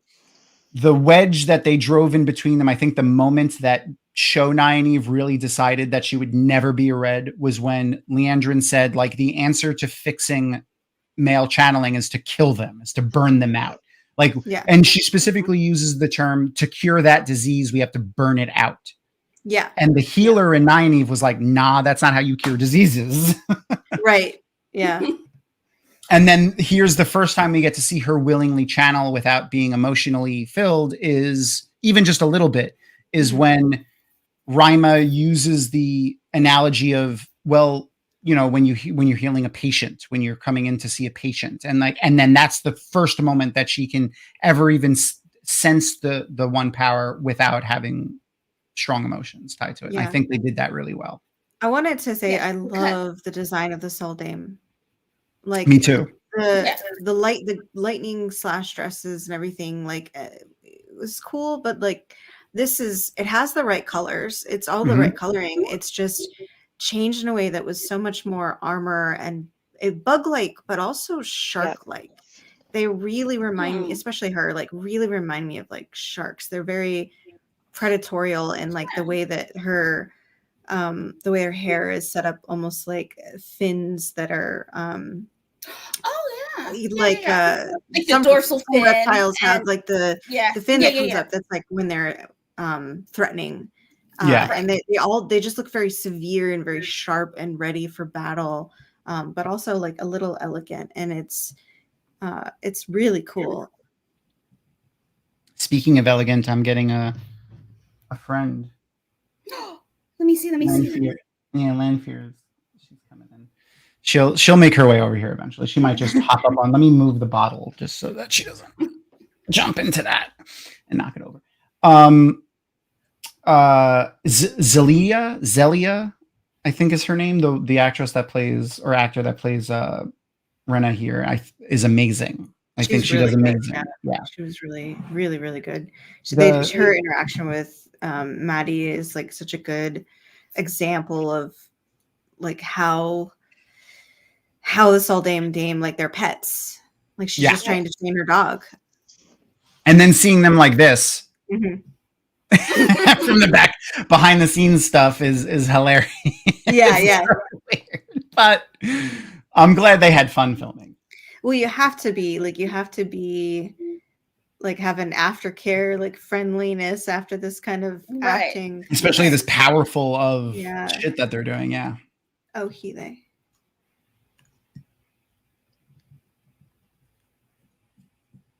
Oh, I didn't know that. Okay, My brain will give me the wrong one every time because of dyslexia, but I will correct myself then thereafter. Yeah, I struggle with that too. But yeah, they're really amazing in this, and the light that they have in their eyes of like excitement that they're working together. Yeah, and not thinking about the fact that they're like violating Egwene. Yeah, it's viewed like the way the Westlanders view it in the correct way. I don't want to. I mean, I hesitate to say that, but it's true. Like it's bad and wrong. But but then the way the Seanchan view it as it just like this is normal. Like this isn't. It's not. They're not subjugating Egwene in their eyes, and I think they're freeing her almost. Yeah, to them, they're teaching her how to control it. Yeah, and how to be a Damane. Like you are a Damane. You're not a person. Yeah. And the confusion that she feels and sees when Egwene resists it is she can't. Yeah. I think she's hurt. I mean, you even see just the pain. She's like, look what we just did together. The bond they just created, and she still can't. Yeah. Yeah, she's like, but I didn't want to. But also, and I don't remember if they mentioned this in the show or not, but all through the books, we're always told that embracing the source it's addictive, right? Because it brings everything back up. Like you're much more intense. So it is very addictive. So I am sure Egwene had wanted to, right? Like that's part of what she's suffering from too. Like once you're able to embrace it freely, she knows what she's missing. And the fact that she has to basically give herself over to somebody to feel that is horrible.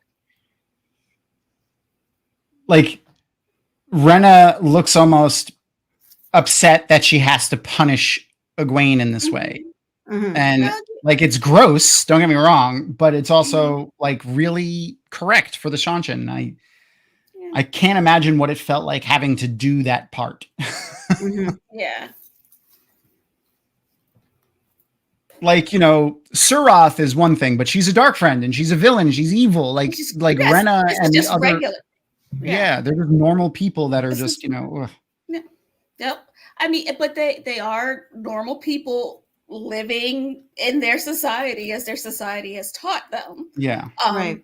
And it is that I think is the really hard thing to do. Like even in our modern day world, as the world kind of opened up and we got to see other societies, some of the differences were so stark that we went right to they must be evil, as opposed to maybe this is all they know.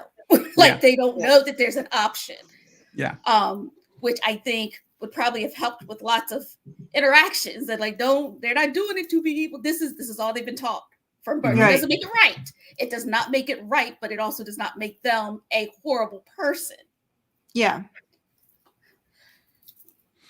Now, go ahead, Tom. I was just going to say this scene in particular was a great one for Matt to show his, like Donal to show Matt's personality. Like he has this range of seriousness, resolution, playfulness that he depicts in this scene, I think, well as the character of Matt.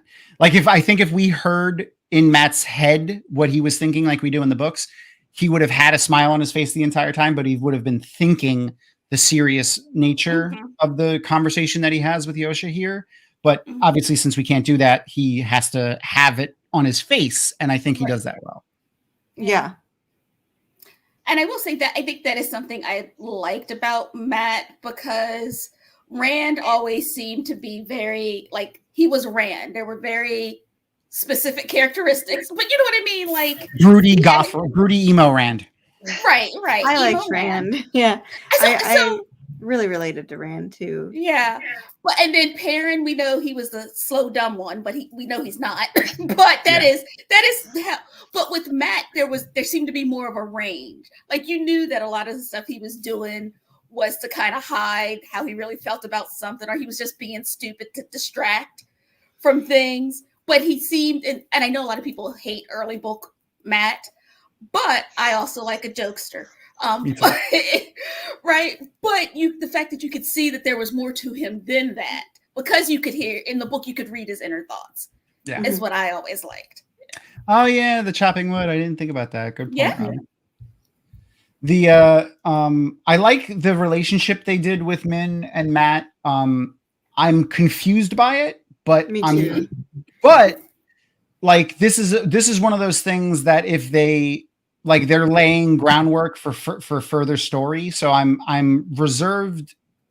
I'm willing to let it play out before I like have a feeling either way. It confuses me, but it also is like I don't know where they're going with it, which is kind of exciting too, because like when A Memory of Light came out, I thought I'm never going to see new Wheel of Time content again that I'm going to be, like have to wait and find out for. And now we get to, wait to find out for what the hell is going on here. And I kind of like that. I kind of miss Min being in the tower and like the being pushed around with the Aes Sedai and like all of that. Like, I think we're going to get that. I think we're going to get that in the next season. Just later. Yeah. I think I think they're repositioning where some of those things happen. Yeah, they are reordering things. But my only concern with their friendship is this mean we're not getting Brigitte. Like I want she needs to come out here and hang out with Matt. But like, is this going to be his drinking buddy? Those are some of my favorite scenes. Right. I don't know if that's what there's, because as of right now, that's his drinking buddy. His drinking buddy. Yeah. I could see that too. Maybe this is where it starts. Oh yeah, because he does that. See, this is another reason that I like Matt. Brian is 2 years younger. I'm just saying.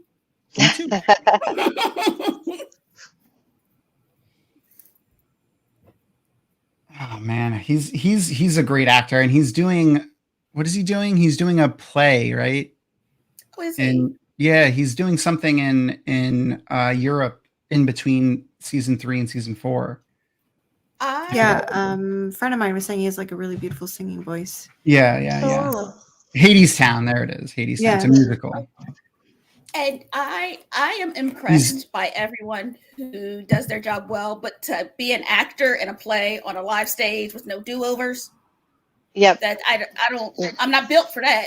I need to know we can stop and go back if I mess it up. That shirt, like the one that Maureen is wearing, looks so comfortable and also fancy. Like it's so pretty. I think they do a good job with her too, with her clothing specifically, where it's like it looks like armor. Yeah. Like this looks like chainmail, and like her bolero looked like, leather armor, and like they do that well with her clothing, especially because like that is the Aes Sedai's armor,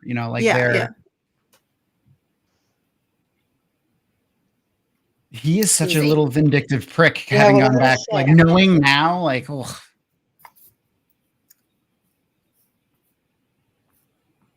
Oh, I love her too. I forgot her name. Yeah, she's amazing. It's in my head. It'll come out. I just was watching her in Discovery of Witches. Lindsay. I think it's Lindsay something.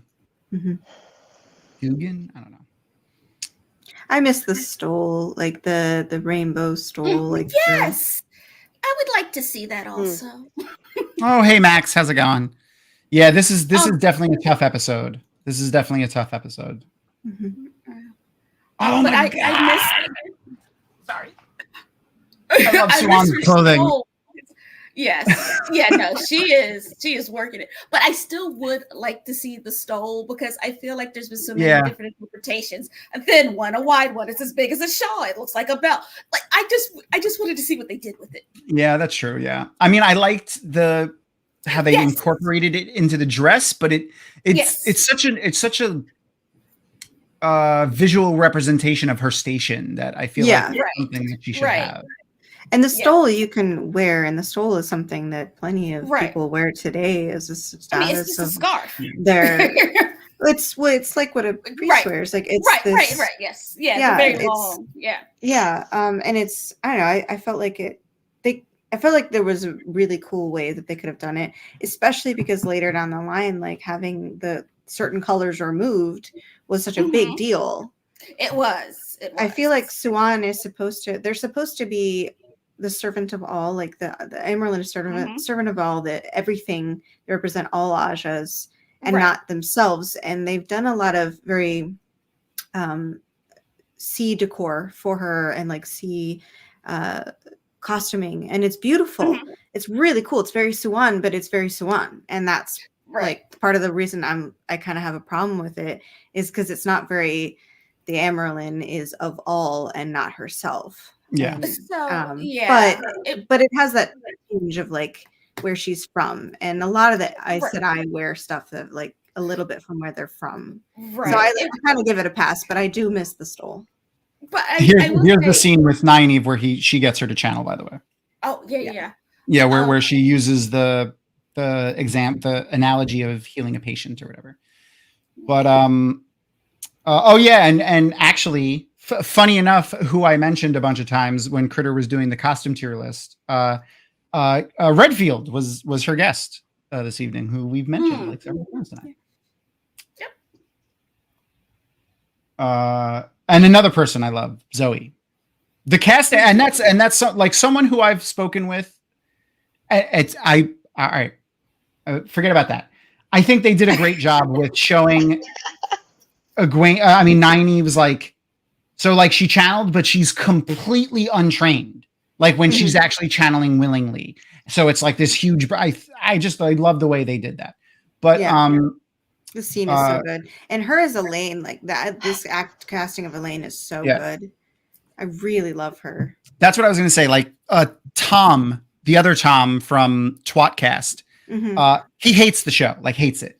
But so much. He hates it so much. He does. But even when he talks about the show, he is like, the casting is spot on. Yeah. Mm-hmm. I love the set design and the dialogue. I mean, and the acting is great. Yeah. That's what he says, that they're doing a good job with what they've been given, but they've been given trash, basically. Yeah, he doesn't like the writing. They're doing right. So he's like, he's not coming. And I feel like that's a fair assessment, right?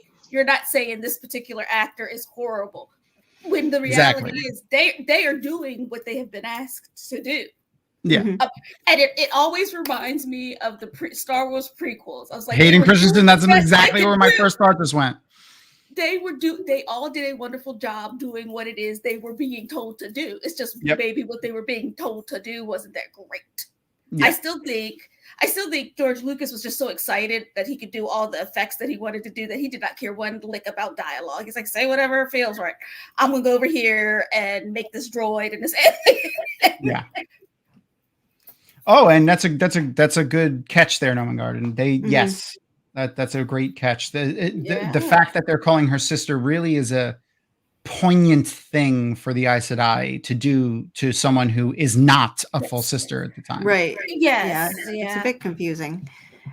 But it's a recognition of Nyone's power, I think. And what she is capable of. And I think it is also the scene is fantastic. They're so good. Like this scene, I felt like was one of the times in the show that it showed the relationship between an Aes Sedai and their warder perfectly. Yeah. There's three instances that I really love. Mm-hmm. Moiraine and Lan from episode 1. Mm-hmm.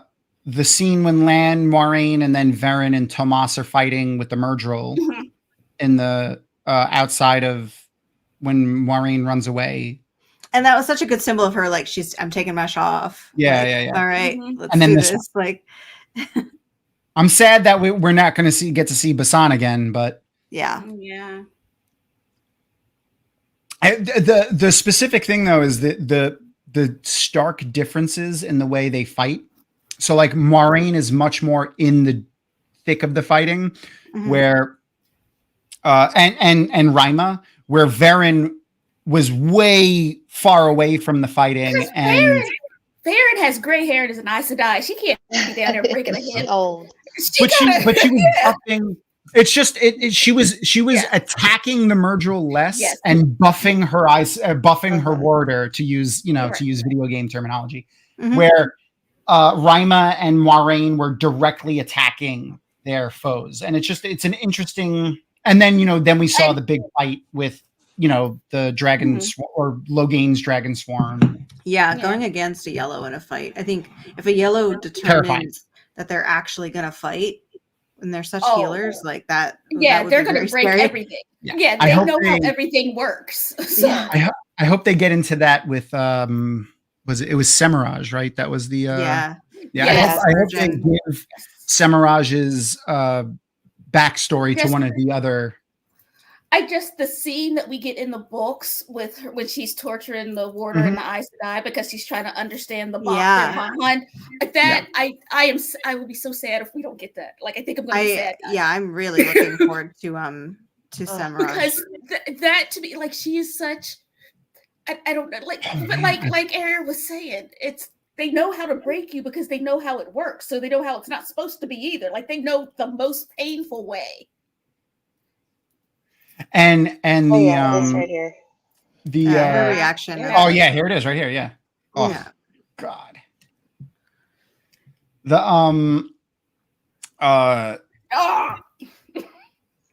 what it must have felt like. Oh, her face. Oh my God. Yeah. The acting in the show is just absolutely superb. Yeah. The I couldn't imagine what it would have felt like but knowing what the warders go through when their Aes Sedai dies, like if Basan was able to kill her in that scene, like where he was going to kill her so she doesn't get collared, like what that would have felt like for him, having the bond severed in that way. Yeah. Ugh.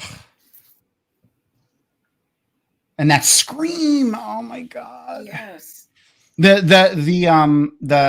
subtitles don't do the justing. No. Don't do it. No. Pained cries, it said, for that scream.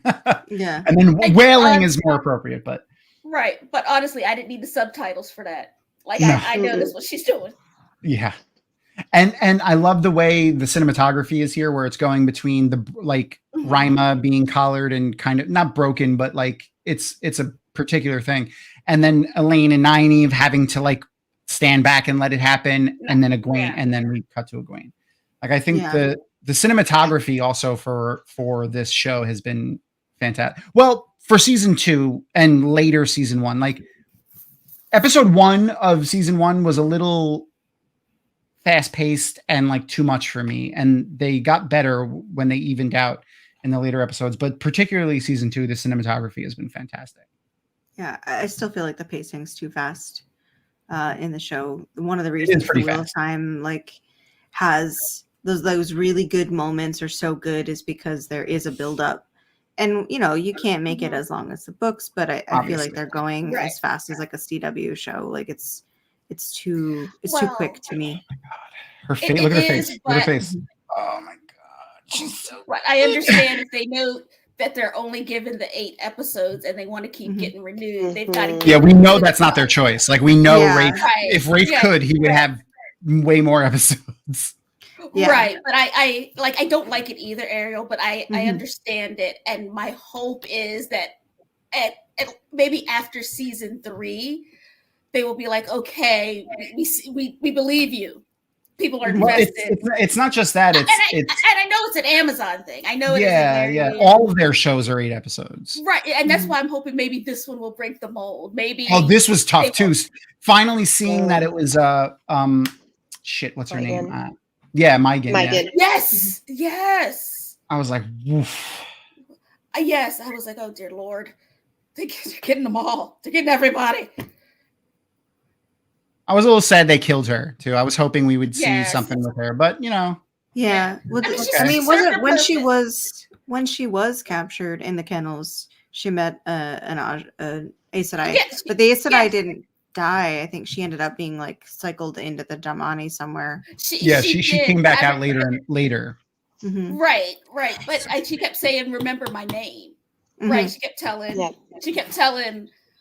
Please remember my name. Who I was. Remember who I was. Remember my Aja. Yeah. Because you're right. When we see her again, like she's like, I don't know that person anymore. Like I am not that person. Mm-hmm. Yeah, and I think that it was kind of a shame that they didn't do a little bit more of that. I mean, I get that they're doing the 8 episode thing, and that's out of their control. But it's just like I think it's killing. Sucks. It's killing the power of the actual story. Yeah. Like and that was Rima. Rima was the Aes Sedai in the book that she mentioned. Right, Rima of the Yellow. Yeah. Right. Yeah. They gave her a little bit. They gave her like a pre-Damane thing, but I really was kind of upset that, and especially because like what they were going for, a lot of people had criticism for, they did Nynaeve dirty in episode 8, like she didn't do anything. Like they did that on purpose. Like they made her fail at doing those things because that's going to be a character building moment for her going forward. Yeah, and that's important. Yes. Yeah. But I felt like her like seeing Rima and then maybe failing to save her or something in that aspect, or maybe even Rima being like, no, don't risk yourself to save me, stay where you are, something would have been great. And I just feel like it's a loss that they didn't include her. It could be another cutscene like the Ariel, I don't know if you know this, Rafe told us that the Ingtar, so Ingtar's scene where he's revealed to be a dark, they filmed that, like that's all there, but it had to be cut for timing for the episode. So I'm hoping maybe they release stuff like that and we get to at least see it, because those are such powerful scenes and such great scenes. Well, they fill it out. I mean, you can't say I want Game of Thrones and then not give it the space to be like Game of Thrones, like to give it that space, and it needs it. At the very least, we have the showrunner of the show has the passion. Where in like Game of Thrones, the showrunners toward the end did not have the passion. Yeah, well, I have lots of other opinions about Game of Thrones, but Outlander's we know Rafe and the writers that are on the show have the passion. So it's just like let them out of the box and let them right. to be fair, the writers on Game of Thrones, what were they supposed to be passionate about? They were making that up as they went along. That's true. That's true. If anyone wants to see something really hilarious, there's this guy that does these YouTube videos called Pitch Meeting. I don't know if you guys, okay. So just look up Pitch Meeting season 8 of Game of Thrones. It's hilarious. Yeah. Basically, he plays the part of the showrunner and HBO where they're pitching back and forth. It's really fucking funny. Well, even like Outlander, the first 2 seasons of Outlander are almost shot for shot the books, and I love the Outlander books, and I like the show, and that was done really well. But they gave it, Stars gave them 22 episodes for season 1 and 2 each. And they did such a good job with them being very accurate. And then after that, they were like 10 episode cap. And that's when it started veering from the books. Yeah. Well, because it's so hard to pick.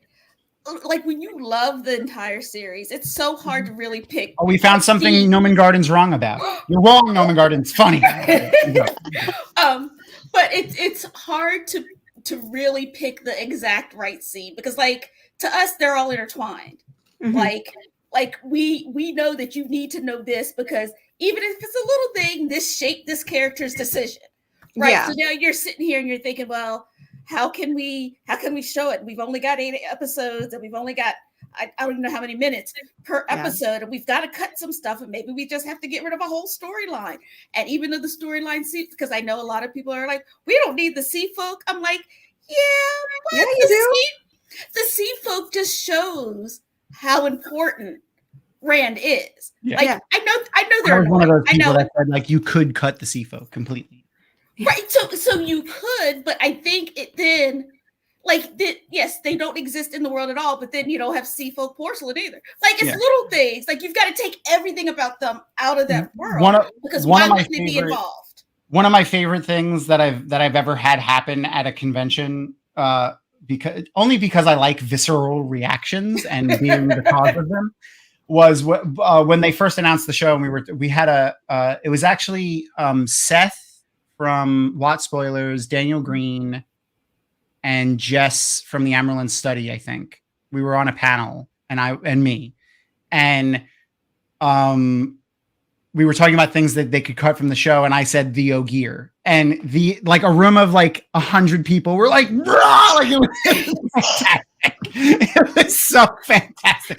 But I like to then get that reaction, and then by the end of it being like, all right, I could see how they could do that because it's fun. I don't think cutting the sea folk is a great idea. They're not. They are in the show. We know they're in the show. They've already spoken about them and referenced them as being current and their whole thing.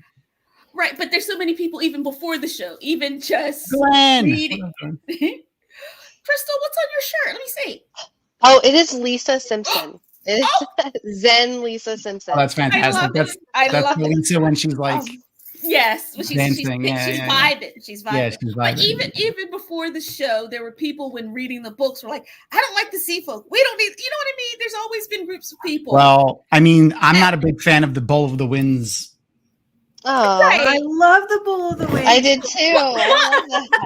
But again, taking the sea folk out, you're taking all that out. So is the Dark One not going to touch? You know what I mean? Like it's so many. I mean, he's not though. He isn't affecting the weather like he did in the book. So that's something that they haven't. And Lauren, actually, I'm curious what you think, Ariel. So did they say he's not going to affect the weather because he wasn't affecting it that much yet? I mean, in the first book, it was perpetual winter. Long winter. They were having long winter. And then by the sea folk, it was the long summer. But Lauren last week mentioned something that I hadn't thought of yet, and I'm curious to see what you think of. So we've had very little, actually almost no mention of the Dark One in the show. Mm-hmm. They've only mentioned the Shadow, and Ishamael has said him, and Lews Therin has said him in reference of a greater being like the Dark One, but they haven't said the Dark One yet. Mm-hmm. And then the seals are obviously for the Forsaken. The seals are binding the Forsaken. They're not for the Dark One. And Rand does talk about the Dark One in this episode. But Lauren posed the idea last week that maybe the Dark One isn't a thing. Like in the show, like they might not do the Dark One as a thing, and it might be more the Forsaken as the big bads, maybe with the Dark One having a lesser role. I don't think they're going to do that. I don't think they're going to do that either. I think this is a fake me out because one, that would take a lot of punch out of the show if you make the Forsaken the only bad guys. But like clearly they are following somebody. Yeah, they're working for somebody. And that power that Lanfear uses comes from somewhere. I think it's a fake me out that because they're really focusing on Ishmael being the whole like the big bad, and they did that in the books, and then it was like, oh nope, it's like to be in Minnesota. Oh nope, he died. Like, you know, so I think that they're going to go that route of doing this. Like, here's our big bad. We're building it. Oh my gosh, what happened? And actually it's this other big bad that's been there this whole time. Yeah. I hope we get, honestly, I hope we get the, like the reveal of the Dark One being like something akin to the scene. Cause we know, we don't know for sure if Demandred, like the name or the character will be yet. Honestly, I hope the character isn't, because his story is the worst out of all of the male Forsaken in the books. I hope they just basically, if they keep the name, fine, and some of the aspects of Demandred's character, but give him Agonor's backstory. He's, in my opinion, the most interesting of the male Forsaken. Yeah, I really liked him, and the fact that they cut him out and with the Eye of the World. Was such a travesty to me. Like, I loved the end of the first book. I didn't find it confusing at all, and I don't understand why people did. But that's me. I think I'm not sure which way they're gonna go. Like, they've hinted a little bit that, like, with the Tel'aran'rhiod scene with Ishamael, the way he was reacting with that Trolloc, where he was almost fatherly to it. They could be giving it to him, which would be okay too, but if they give it to another character, what I would like the reveal for the Dark One to be is that scene, something akin to the scene with Demandred when he goes to Sheol Ghul. We get a scene. I don't remember what book it is.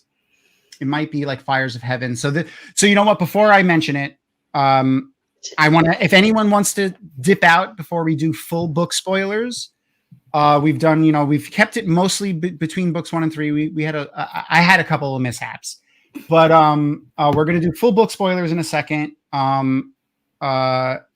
Again, Ariel Burgess, the amazing. Oh no, she's on this side. The amazing artist extraordinaire was here for hanging out with us. I'm gonna post her links and stuff if anyone is leaving.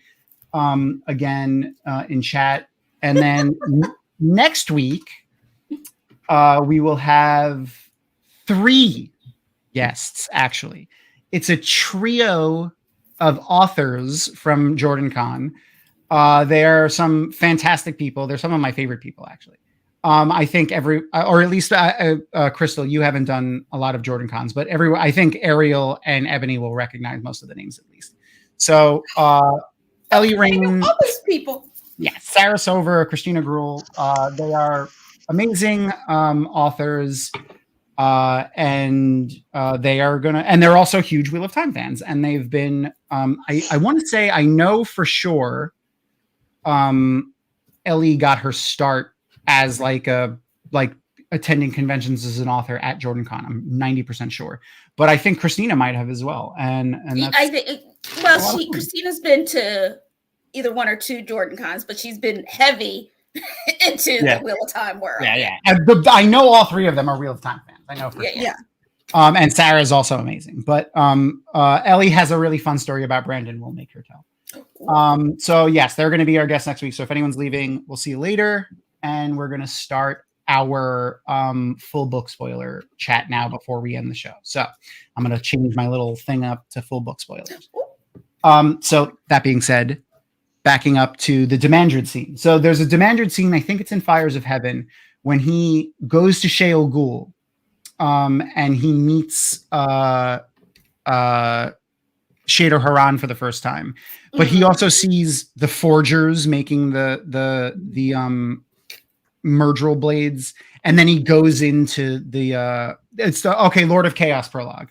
Oh yeah, because the end of that scene is the Dark One saying, "Let the Lord of Chaos rule." Yeah. So I hope that is the scene, because that's such a great scene for a reveal for the Dark One. I hope that that's the scene. Yeah, because that would be really cool. Yeah. And I really hope they don't give the Dark One like a form, like a humanoid form. I hope they keep it something ethereal and bigger than existence. Yes. You know what I mean? Like the Nothing from Neverending Story. Yeah. Or that always makes me think of the Langoliers from the. Yes, I love the Langoliers. I loved it. Balky was badly made, but it was a good movie. Yeah, but Balky was in it, and at the time, I loved Balky from Perfect Strangers. I love it, and that's why I watched it, because Balky was in it. Though my favorite character that he ever played was the character Serge from from Beverly Hills Cop 2. I'm sorry. That was a deep cut. Totally off topic. Did you see that Eddie's doing another Beverly Hills? Yes. Okay. I did. I hope he's in it. Aquel Foley. Sorry, I'm gonna stop. No, that's right. I might have to watch that this Yes, week. True Romance. I love one of my favorite movies. Yeah, it's one of my favorite movies too. Yeah, I could see it. Like, if they do it, like, that would. I honestly am still of the opinion that Robert Jordan changed it. Like, because like it's. I mean, he's like, I will say as a disclaimer, he has specifically said Demandred was never meant to be Taim, but I think he's just wrong. He absolutely did. This is one of those times where I'm going to tell him he's wrong. Like this, you're wrong. That would be cool too. No, yeah. I mean, have you guys talked about the Osmodian and how basically Logain is taking the role of Osmodian? Yes, and I was sad. I think that's a red herring. I think they're messing with us with that, because I love Osmodian. I hope they keep him too. Yeah. I think we're gonna get him. I mean, so here, let me pull up another picture that I have saved for that. And I was so bummed too, because that was the last. That was the last portrait I was going to do, and I didn't have time to do it. So I never got to do I did a colored pencil version of Osmodian that ended up in the JordanCon auction. And I think April Moore went home with it, but I don't remember. But yeah, like there's only one version of it that I did. Yeah. Send April a message after this. Yeah. Picture that. Yeah. But there's one of the male Forsaken here is holding a lute or a violin or a guitar or some sort of string instrument. So I hope we get him, but there's nothing else. For those who don't just know, it's the third one from the right. Yep. Yeah. No, he's yes. there. Yeah. It was, and there's I like the version of Samuel. Me yeah. Too. Yeah. But I think so for a few reasons, but I think the Logain is a red herring because it's Rand stopped trusting Logain when Logain said specifically I really hope they play with that. Yes. But when Rand stopped trusting Logain specifically when he showed like a disdain or an uncaringness for the common folk when he brought them up. Yeah. So I think that is going to be like, Rand has already written off Logain as a teacher. And since now we're full spoilers again, since now we know that season 3 is going to dip into book 4 and go into the Waste, I think, before they go to the Stone of Tyr. I think we're going to get Asmodean by at the very least the end of season 3. I hope so. But do we think that it's going to be Lanfear who maybe goes and frees him? Because now at this point she's like, shoot, the crazy she's at me. Yep. I think she's going to try to take. Yeah. I think she's going to try to take Ishamael's place as the leader. Like the unofficial leader, mainly because Well, I mean, we do know that Ishamael broke the seals, broke the remaining seals. That's right. Yeah, that's right. They are all broken. So she's going to have to be on a mission to find. But I could see her going to try at the point of that we're going to pick up at. She's going to be the only Forsaken that had been released prior to them being released. Right. So I think she may try to. Oh, she's going to take up the position of I was here before you. I know more than you. Yeah. Right. Yeah, I know what's going on. Yeah. So I could see them doing that. And then having her tied to Asmodean. She's also stronger than Asmodean. She's in the one. Right. So. Yeah. So that would be somebody where she could be like, you're gonna come with me because I'm gonna make you, and you're gonna like Avi said. I told Avi, if you're gonna take over the world, you need a plan and a team. And Lanfear's got a plan, and she's trying to get her team. Please, yeah. It would be interesting. I'm really hoping they do. I mean, we do know he does teach him things. I mean, in the book. Yeah. I still hope they have the Asmodean teacher aspect of it, but having I love just his sassiness. With how much we're gonna get in video games, with how much Baldur's Gate has been so popular, and how much come on, he's such an Asmodean type. What is his name again? Shoot, it's right in my head. The vampire in Baldur's Gate. Yeah. It's I mean, I've played 200 hours of that game, and the name is scrambled in my brain right now. I know, it just went poof. He is such an Asmodean type. That character is very popular. And you already have that with Asmodean. This very just in himself confident. Don't bother me with your bullshit. Sorry, man. All right. Yes. I guess I'll just be here and teach you because I don't have anywhere else to be. And also I'm scared of Lanfear. Just what do you guys think of the design of the seals? I mean, they look cool. They look cool as statues. I never really was so as someone, and I'm pretty sure all of you know this too, but when Robert Jordan wrote the first book, he didn't have everything planned out. So the idea of the seals and the way they function in the book is not something that we ever see again. Mm-hmm. So making the seals follow a more rigid role of the way the rules the one power work makes sense. Mm-hmm. So changing them makes sense to me. So if they make it make sense within the lore that they're building up for the one power and the way it works, I'd be okay with it. Mm-hmm. I had a theory way back that they were going to do the specific points, which I still think they're going to do, which is a callback to one of Robert Jordan's original ideas for the seals. Yeah. Was having them be a runic, focal point specific positioning around Sheol Ghul. Right. And then with the breaking of the world, they got moved around. So that's what I'm thinking they're going to do in the show. So I like it in that aspect. But me too. I liked the rooms. I liked it in that aspect. Yeah. I didn't like these statues that were massive and I didn't get that. Somehow put in a room. He was just standing in a room and they're all behind him. It was just kind of the whole fact that they were looking for the seals for the dark ones, right? For the books front, that was such a big thing. And then they were just anyway, here are these statues in the back of the room all together. It just felt very. I don't know. I liked them being these unbreakable, easily hideable things. Yeah. Well, I mean, they're Quendiar still, but but easily hideable the dinner plates. But the have they called the Amyrlin the Watcher of the Seals in the show yet? I don't know. I'd have to go back and look. I feel like they did. I feel when she was announced, we and Leanne announced her. Maybe, that might have been when she's wrapping the stuff. Okay. I don't remember if they called her the Watcher. So my thing, I think, with the seals is them looking for the seals and not knowing if they were broken or not gave that underlying anxiety all through the book till everybody was loose. So now I guess I'm going to assume Lanfear's going to go tell Rand that everybody's loose and they're after him. So they'll still have the anxiety of where are they? Mm-hmm. But in the book, we're we didn't know which one was loose. We didn't, you know what I mean? All we knew was that we needed to find these seals. and it was, yeah.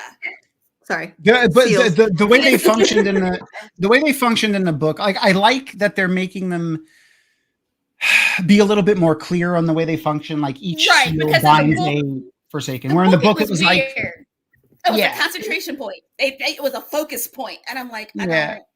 But also like the Forsaken were bound at different depths. Which what does that mean? Like, and then right. And again, we know it's mainly because when Robert Jordan wrote that first book, he didn't have. Oh wow! I just kicked my desk. He didn't have the functionality of the one power fully planned out, and that's something that we keep saying with the show, where the writers have the entire series in front of them, right? So they can move stuff away, and that's fine. Like it's an. I just hope they stay consistent with their own. Right. That's the biggest thing. That's really big. And so that's the thing that I've had trouble within the show is just, thank you, Sparkles brand. Yeah, thank you. Is that it like there has been some inconsistency and as well as like the rushness has really bugged me. But as long as they stay within that world building that they've done, there's plenty of plot lines that can go away. Like that has to happen. There are lots of Aes Sedai plot lines that don't need to be in the book, like the show, that didn't go anywhere. They were unfinished in the end, and that's okay if they're not in the show.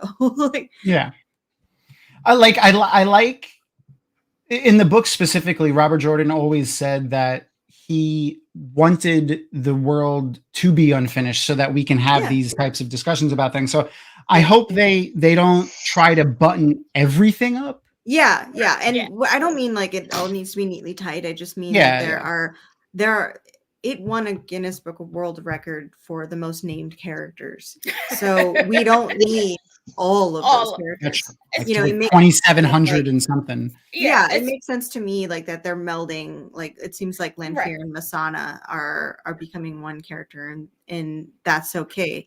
Masana has a very similar arc, and Lanfear can easily step into a lot of those scenes against Egwene, and especially because of her like hatred of her being with Rand. And even if they break up a lot of the story with like a lot of the arcs of the Forsaken and give like multiple pieces to multiple Forsaken. Sure. Yeah. Like I think they'll, which I think is what they're going to do. Yeah. I love Moghedien in the end. Yes. Like, so crazy. Oh my gosh. I didn't know I needed that much crazy in my life until I saw it. And I was like, that's exactly right. That is exactly correct. Also I might be reading into it too much, but I think with there you go, 2,787 named characters. Yeah.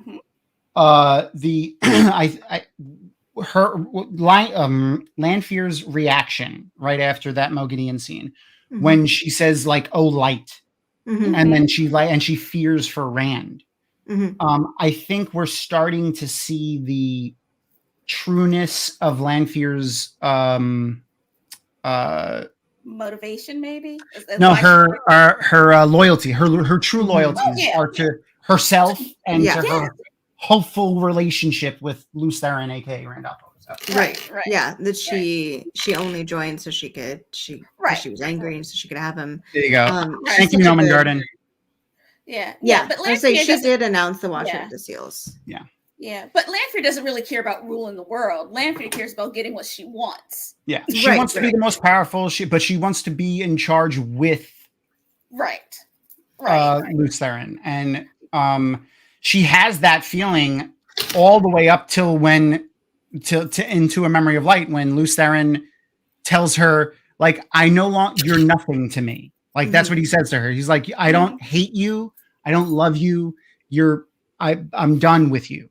And like that is the worst, to be not regarded at all. Yeah.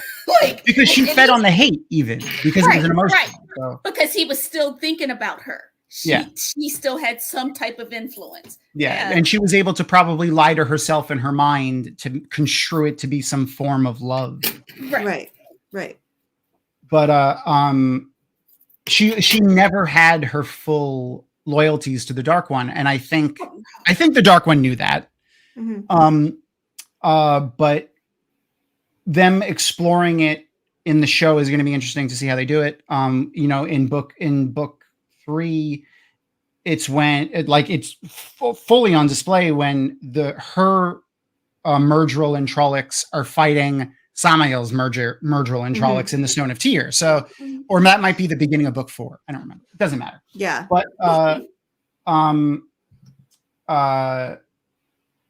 if they do something like that in the show, at least like they've started that here with that scene in particular. Like that's a very interesting thing for her to say, for someone a Forsaken to say in that moment. Right. Like her gut reaction is, "Oh, light, I'm scared for you to lose that." I love that they are keeping her, that she's multi-complexual, like that she is she has so much depth.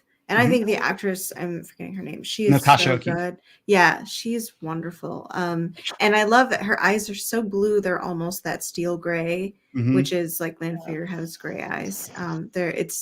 She's been really great. And if you watch the episodes too, I've pointed it out a bunch, but like her face, she has 3, or Lanfear, Selene, and Mirren. Yeah. She has 3 distinct personalities that she displays in the show: Lanfear, Selene, and Mirren. So she's Selene when she's with Rand, putting on the persona of a normal person. Right. Lanfear is obvious. Yeah. Lanfear is obvious in her scenes, but she breaks accidentally into Mirren often when Rand does things like he doesn't say directly straight out, "I love you," but then she's like, "Are you telling me you love me?" In the scene when he's like, "I have to protect you because I love you," essentially. Like she breaks there for a second. Yeah.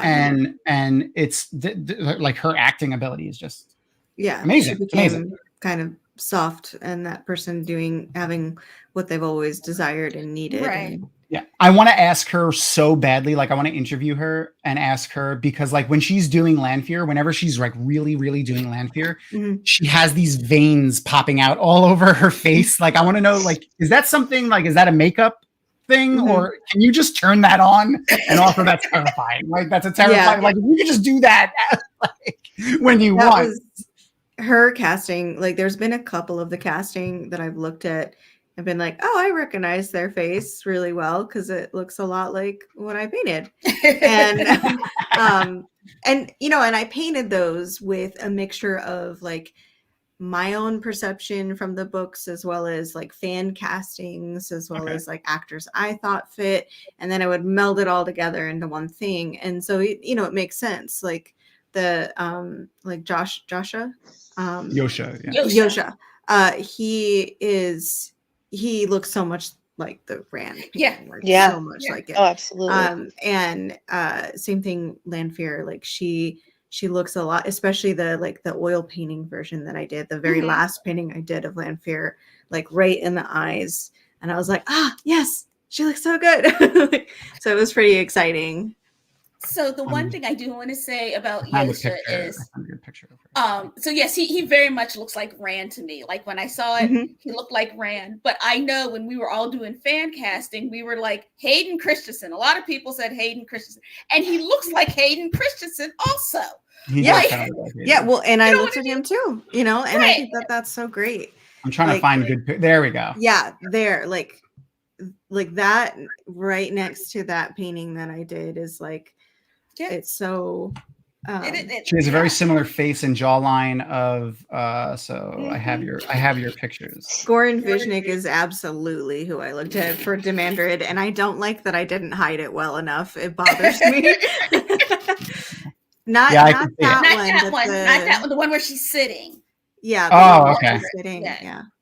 That one. Oh yeah, look at her jawline. Like look at her, look at this jaw, and then look at her jawline. Yeah. Yeah. Like her eye, the shape of her eyes, like the shape of her brow very line, similar. like like it, but it's that cool, steely, beautiful. Don't mess with me, but I'm gorgeous. It's a great nod to 2 devoted Wheel of Time fans looking at a character and seeing very similar characters, because I'm sure Rafe had a strong hand, and there's a casting director and stuff like that.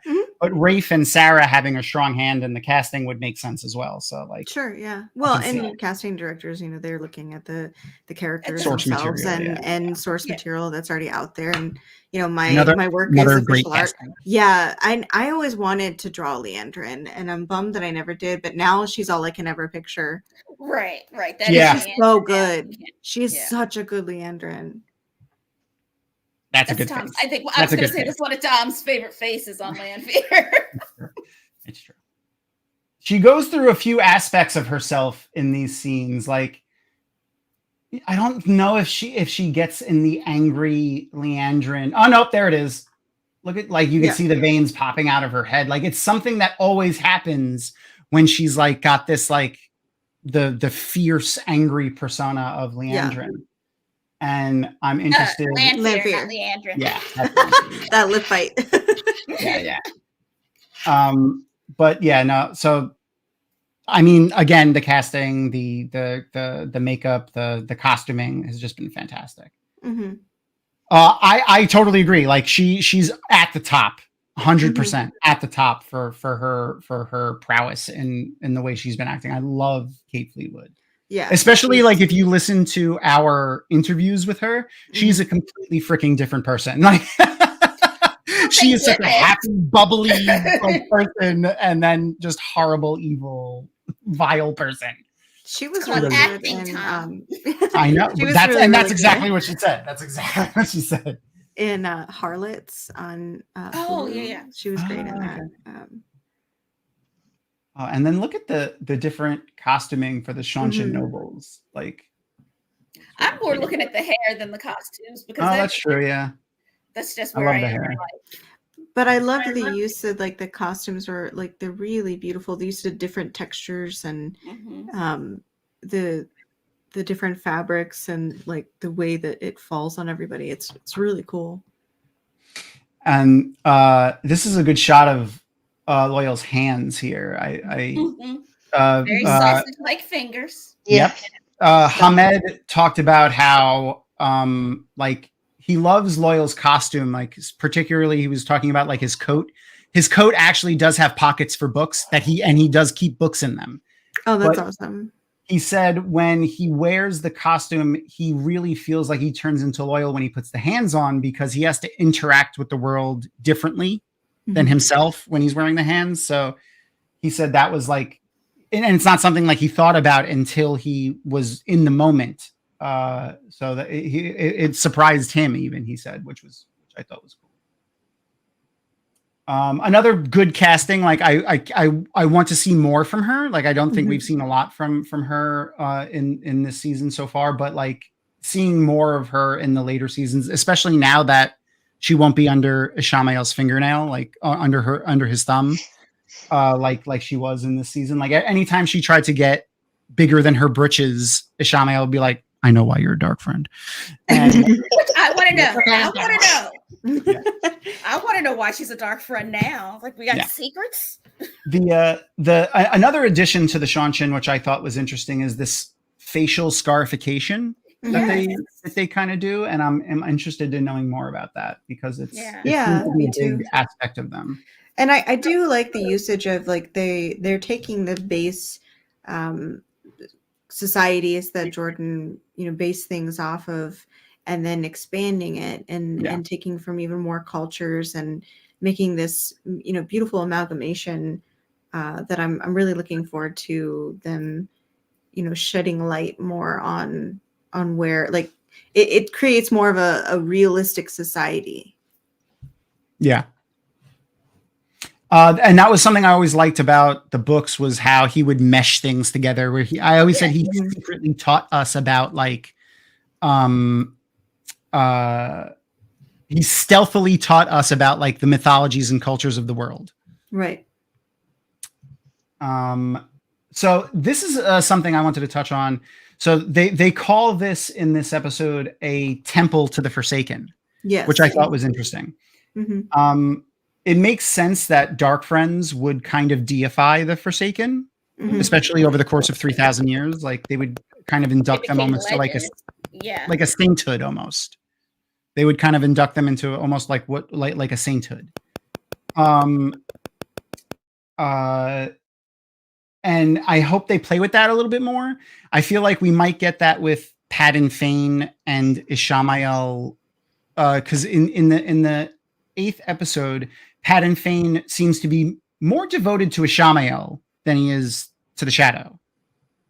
So I'm thinking like we might get crazy Padden Fane now that Ishamael's gone. Like now he's off the chain and also kind of sad or upset or angry or all of the above that Ishamael's gone. So I'm thinking that might be a thing.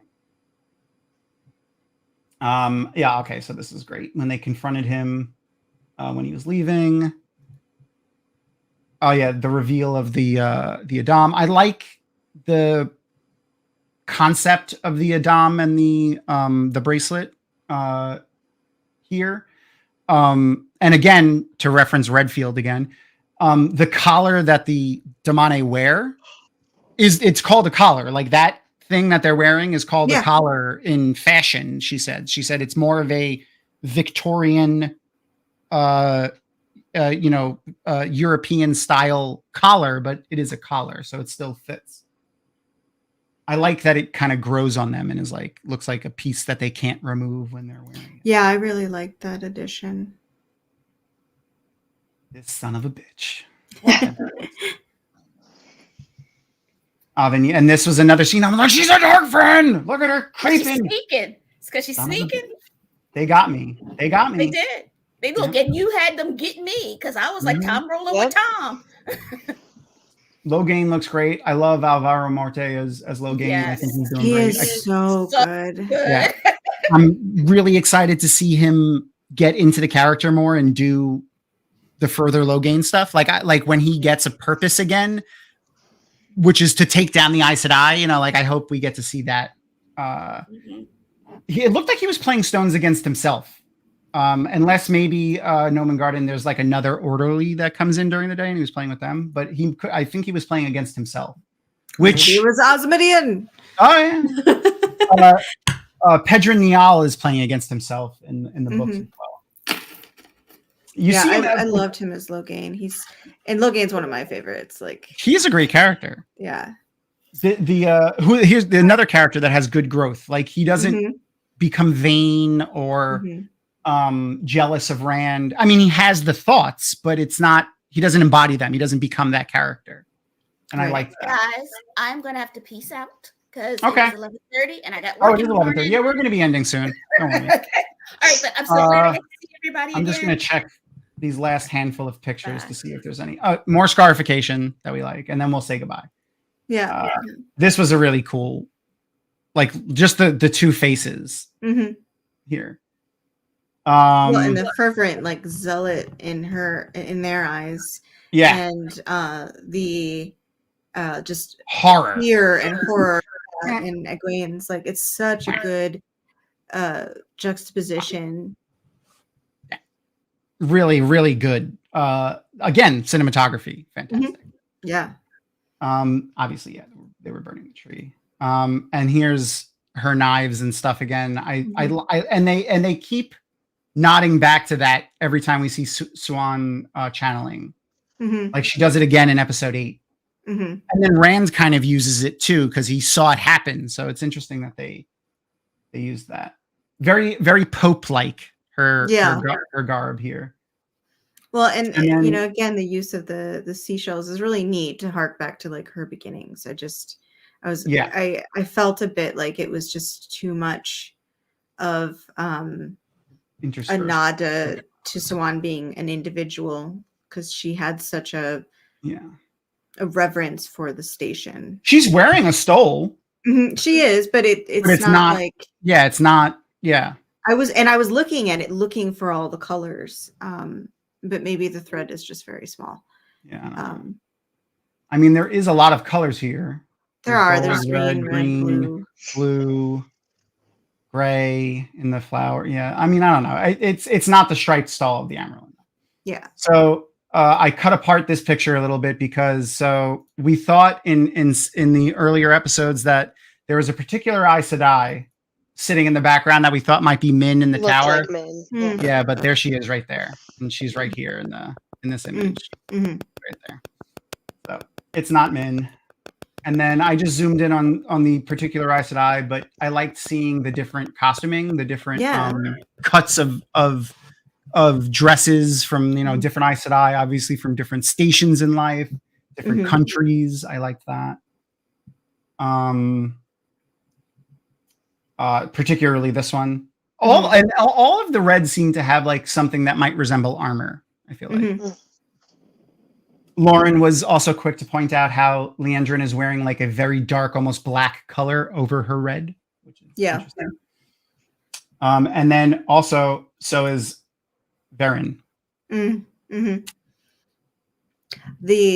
counted the Aes Sedai, by the way. I'm not sure about 14 over here. This could be a warder, but I thought it was a white or gray. Yeah, it seems sister. Like a white. I think it's. But they did curiously bring at the very least 13, in addition to Suan and Liane. Right. The casting for Varen is so great. Yeah. I love her as Varen. And there she is. She's so good. Yeah, Mira Sayal is her name. Fantastic. Absolutely fantastic. It's just wonderful. And same thing with Tomas. Like he is so like their relationship, everything. It's just I hope we get more of them. Me too. Like this, I grabbed this image here because of the look at Suan's face. Like look at these two faces. Yeah. it's a great cut. This was my least favorite dress out of all of them. Looked too modern for me. I really like the casting for Liane as well. Me too. I love her. She's really great. I feel like she's not been in the show enough. This was a good one. She was in an episode of Supernatural. Oh,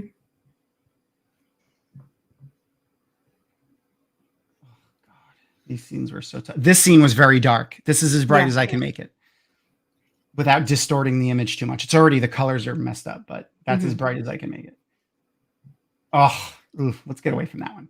And there's that scream that's when Basan dies.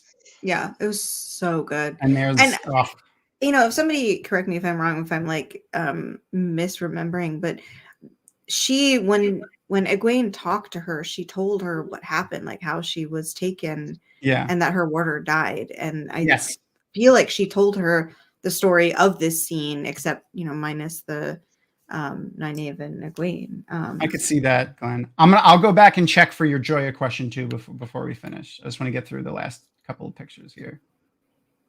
Yeah, and that's it. Okay, I don't know why that one popped up last, but that was pretty much how the episode ended. Was right there with the water. Let's go back and look at Joya's dress real quick, and then we can stop with these. Joya is wearing like a dark purple over her gray, but. Or it's actually, I would say, a light purple over her gray. But yeah. And there's also, and I don't know why I don't have the picture in this batch of pictures, but there's a particular image that I posted it on Twitter too. It's in the next episode. That's why it's not here.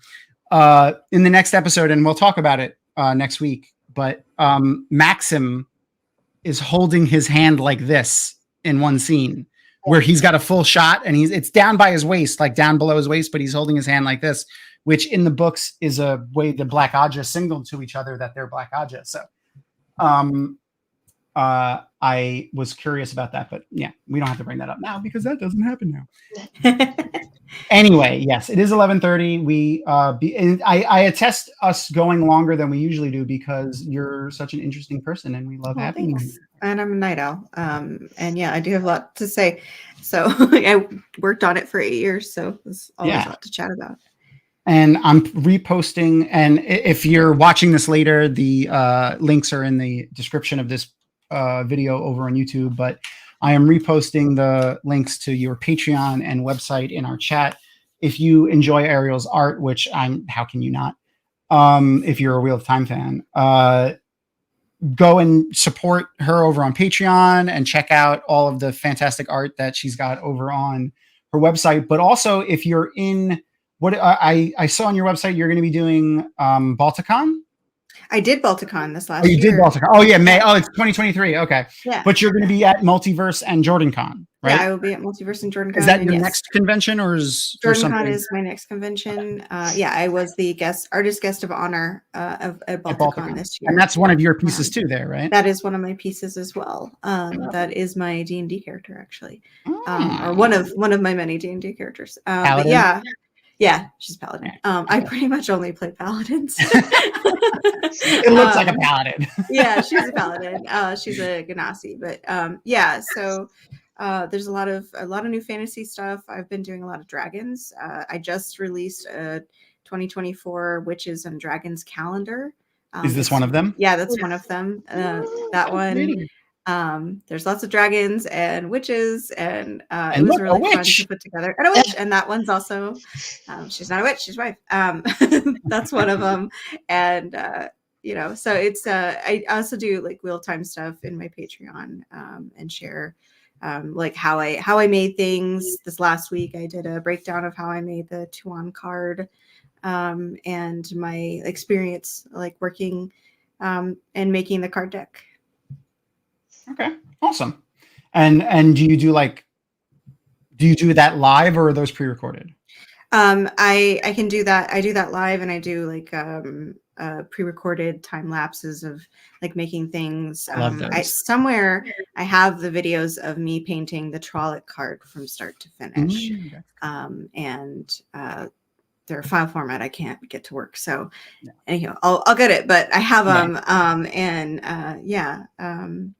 I love time lapses. I don't know why. I don't even care what it is, to be honest. Like a time lapse of anything, I enjoy watching. Well, I've got me painting some evergreen trees because I'm doing a landscape right now of evergreens with an aurora borealis and a dragon rider and a dragon. So it's pretty fun. But yeah, so a lot of fun stuff, and I'm still working with authors and kind of trying to do a bit of my own thing for a bit. But yeah. Yeah, I would imagine that's something that you don't like, taking all kinds of, like getting all your paid work, like commissions, book covers, pictures, stuff like that. And then, you don't really get to just draw what you want as often as. Yeah. Well, and, so I've kind of translated to taking and doing some of the stuff that I want, but then doing, doing galleries and making coffee mugs and making calendars and t-shirts. And one of my most popular t-shirts right now is a baby dragon riding a bunny. And everybody loves it. It was like, baby anything, you got me. Yeah, it's cute, but it was really fun to do. And it was my stepson's idea. And so I kind of went with it. So yeah, he loves that one. But yeah, it's really fun to just kind of dip my toes more into more fantasy. Awesome. Well, and we said JordanCon's your next thing. I posted the Patreon, so that's where you can catch Ariel next. Unless also go follow her. I'll put up our banner again. Go make sure to follow her on Instagram and Facebook. I'm sure you post stuff. So like I do. Surprise convention or something will pop up. Yeah. Like I have to go to that. So and Ariel News, social media. And at my Discord for my patrons, they get into a Discord. I do live painting with them sometimes, and I have like a playlist, and we can all listen to music and sing along, and I'll answer questions and stuff. And we also have like a gaming chat, so we can play together too. So that's fun. Yeah. All right. Well, I think we've kept everyone awake for long enough, and I'm glad you were able to make it, Glenn. That you stayed late. I guess we'll see everybody next week when we have our trio of JordanCon authors on. With that, say goodnight, Crystal. Good night. Bye. Good night.